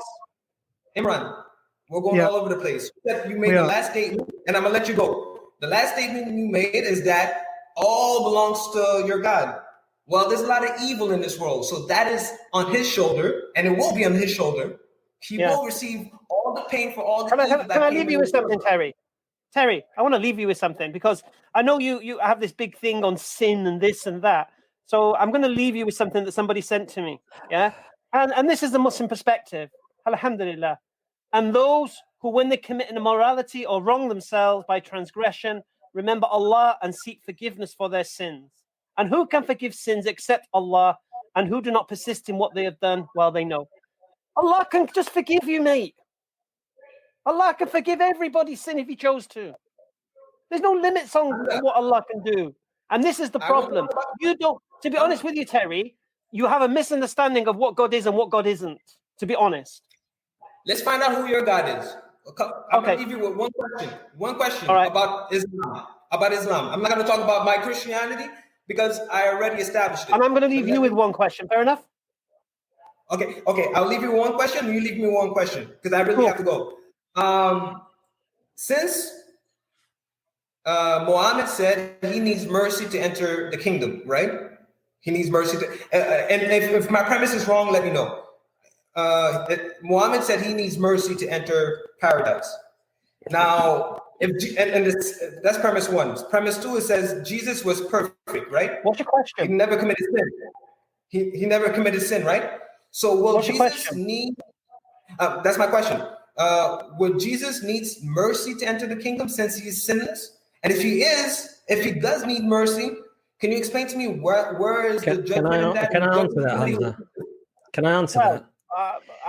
Because our concept, Allah mentions, for example, Ibrahim alayhi salam, Prophet Abraham in the Quran, and Allah mentions something very interesting. We believe that the prophets were the most grateful, the most devout worshippers of God than anybody else.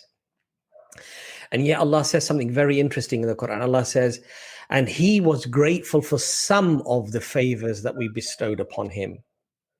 In other words, none of us can pay God back with this sort of transaction of being sinless or anything else for that matter, that can even pay God back for the very eyesight that you have been given. So you could spend your entire life in worship, in prostration to God and not sin even once. And we believe that you would not be able to repay God even for the smallest favors that Allah has bestowed upon you. And that is why our concept of acquiring or getting or being given Jannah, paradise, is indeed a consequence of the mercy of Allah subhanahu wa ta'ala. None of Allah's creation deserves paradise, but they get it through his mercy. And this is what the Prophet Muhammad sallallahu alaihi wasallam said, that even I, as a prophet of Allah, rely on the mercy of Allah subhanahu wa ta'ala, because on the day of judgment, my friend, we believe that when a soul stands in front of God, boastful of his good deeds that he may have done, and he may have done many good deeds, Allah will place his eyesight on one side of the scale and all of his good deeds on the other side of the scale, and the favor of the eyesight alone will be heavier than everything he has done. And this is why, my friend, in the Quran, Allah says, and this is why Allah says in the Quran, فَبِأَيِّ آلَاءِ رَبِّكُمَا تُكَذِّبَانِ, and how many of the favors of your Lord will you deny? They're uncountable. This is our concept of mercy and how you attain Jannah, paradise. Okay, no problem.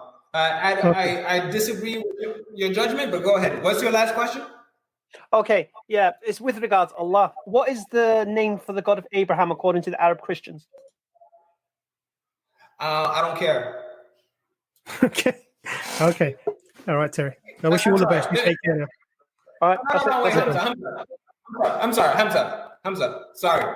I could do I ask forgiveness from Jesus Christ for not responding. I could have fine-tuned my response. Let me put it this way.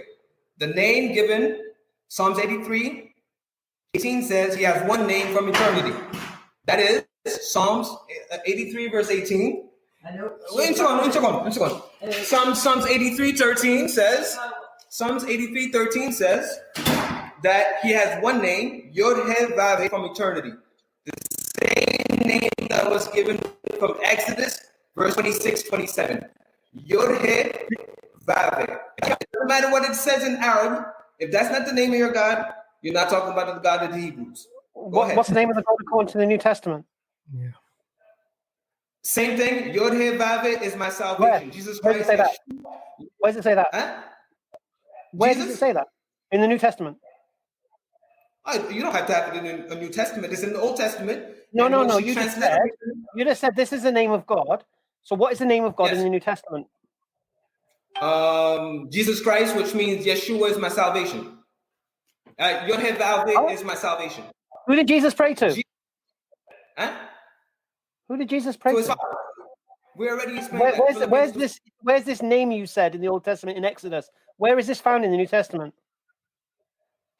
Jesus Christ in Hebrew means Yeshua, which is associated, which means Yahweh is my salvation. Salvation, that's the name of Yahweh. That's one of his titles. Terry, what you're doing is you're translating rather than giving the name. So you've made the claim that this is the name. Now the problem that you have is in the New Testament, the name is never used. Never. And that's a big problem for you if you're going to stand by this sort of statement that you're making. The other interesting point is that when Jesus refers to, even on the cross, if we believe that Jesus was on the cross and he says what he says something specifically, my God, why have you forsaken me? Ila lama sabachthani. So he's specifically not using the word that you're referring to. That it's not even, you're just giving us four letters. There's no understanding of how we do have to pronounce this because we don't know how to pronounce this. There are no vowels within these 4 consonants. You're assuming that the way you're saying it is correct, but actually no one knows which vowel. I said Yod He Vav. I didn't really pronounce it. Yeah, I understand. Sure, but that's what I'm saying to you. Sure. And so if I said to you that my name is MRN, it wouldn't make any sense because to say the name you need to have the vowels, and you don't have the vowels. That's beside the point. It could be no. That's precisely the point. What you're quoting what you're saying is this is the name. Is you're quoting 4 letters without the vowels, for 4 consonants without the vowels, and you're saying this is the name of God. So what I'm saying to you is, say it then. What is the name? And you say MRN rather than saying the name is this. Let me tell you why it's not important. But I can. But Terry, I'm just going to say, Terry, your neighbours were saying that there was a lot of noise, so we're going to let you go now. I'm okay. Take care. Okay. Come again. One second, Terry. Okay, I have no problems. What language did Jesus speak? Hebrew and Greek. No, we talk Aramaic. Aramaic also. Oh, okay. And what's the name for God in Aramaic? I'm going to finish with this because I don't want to prolong this debate. Even if you're right, what you're saying, Yod He Vav in the Greek Septuagint is Lord. The Lord is always translated as Yod He Vav. So we know when it says Lord in the New Testament, in certain places, it means Yod He Vav. And even with that, the name given above all names is Jesus Christ. So Jesus Christ. Now you're just preaching. You've changed the name, Terry. You've changed it. You've changed it. The name. You said it was Yahweh. Now it's Jesus. I'm shocked. Anyway, I'll make it easy for you just so you can go. The Aramaic is Elah, and the Syriac Aramaic is Allah. Done. No. It's not objective. It's not a whim or desire. It's just a fact. Take care, Terry. No. Take care, Terry. I wish you all the best. Okay. Thank you. Take care. Bye-bye. We've got 3 Christians in the background, man. I think we're going to say goodbye, and we will speak to the next guys later on. It's almost 12:30. Yeah. Yeah. Sorry, guys. We got Faithful was back. John, open-minded Catholic, and Servant. You guys jump on the next Perfect Storm in 2 weeks' time, inshallah. 2 weeks' time? 2 weeks' time, I think. Oh, no, 2 weeks. 2 weeks' time, no, yeah. We'll get it sorted out. Don't worry. Remember, we've got Sundays, guys. For Christians. Oh yeah. Should we do some promoting? All right, tomorrow, inshallah, Hamza's Den. We've got not the arena, sorry. We got Answering Atheists. Brother Sabor, Brother Yusuf Ponders is going to be joining me, and we're questioning the atheist worldview on the meaning of life, inshallah. And we're going to invite atheists to come on to try to challenge that. If the doctors can make it, inshallah, he'll also jump on, inshallah. And then you've got Saturday Health is Wealth, yeah? Yeah. Alhamdulillah, I think we're close to finishing, but I think it's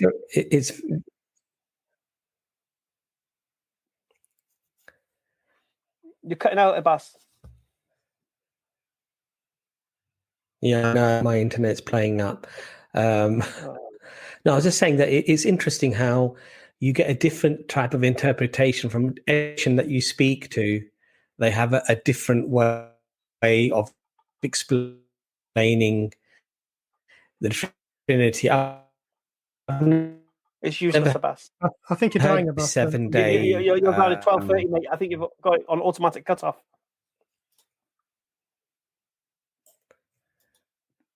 Love you too, Shane. Live in the flowers. Okay, mashallah. So jazakallah khair, brothers and sisters. Okay, I think I've got bad internet. We see you again, inshallah. Have we got anything Sunday? Sunday. Assalamu alaikum. I can't remember at the moment. It's very late in the day now. We may have an open forum, isn't it? Maybe. Yeah, we'll probably have an open forum. Well, here's the thing, you see. EFDawah subscribers, go tick the bell, click your notifications, full notifications. So if we do a sneaky live or we do a surprise one, make sure you get the notification so you don't miss out, inshallah. And Jazakallah khair for everyone joining in, mashallah. We managed to hit, alhamdulillah, a record over 1,300 viewers, mashallah. And I think over 1,000 likes. So alhamdulillah, we think you like this format. Apologize for all the Christians who didn't manage to get on. You all came piling in at the end. Here's what it is. All right. Take care, guys. Assalamu alaikum.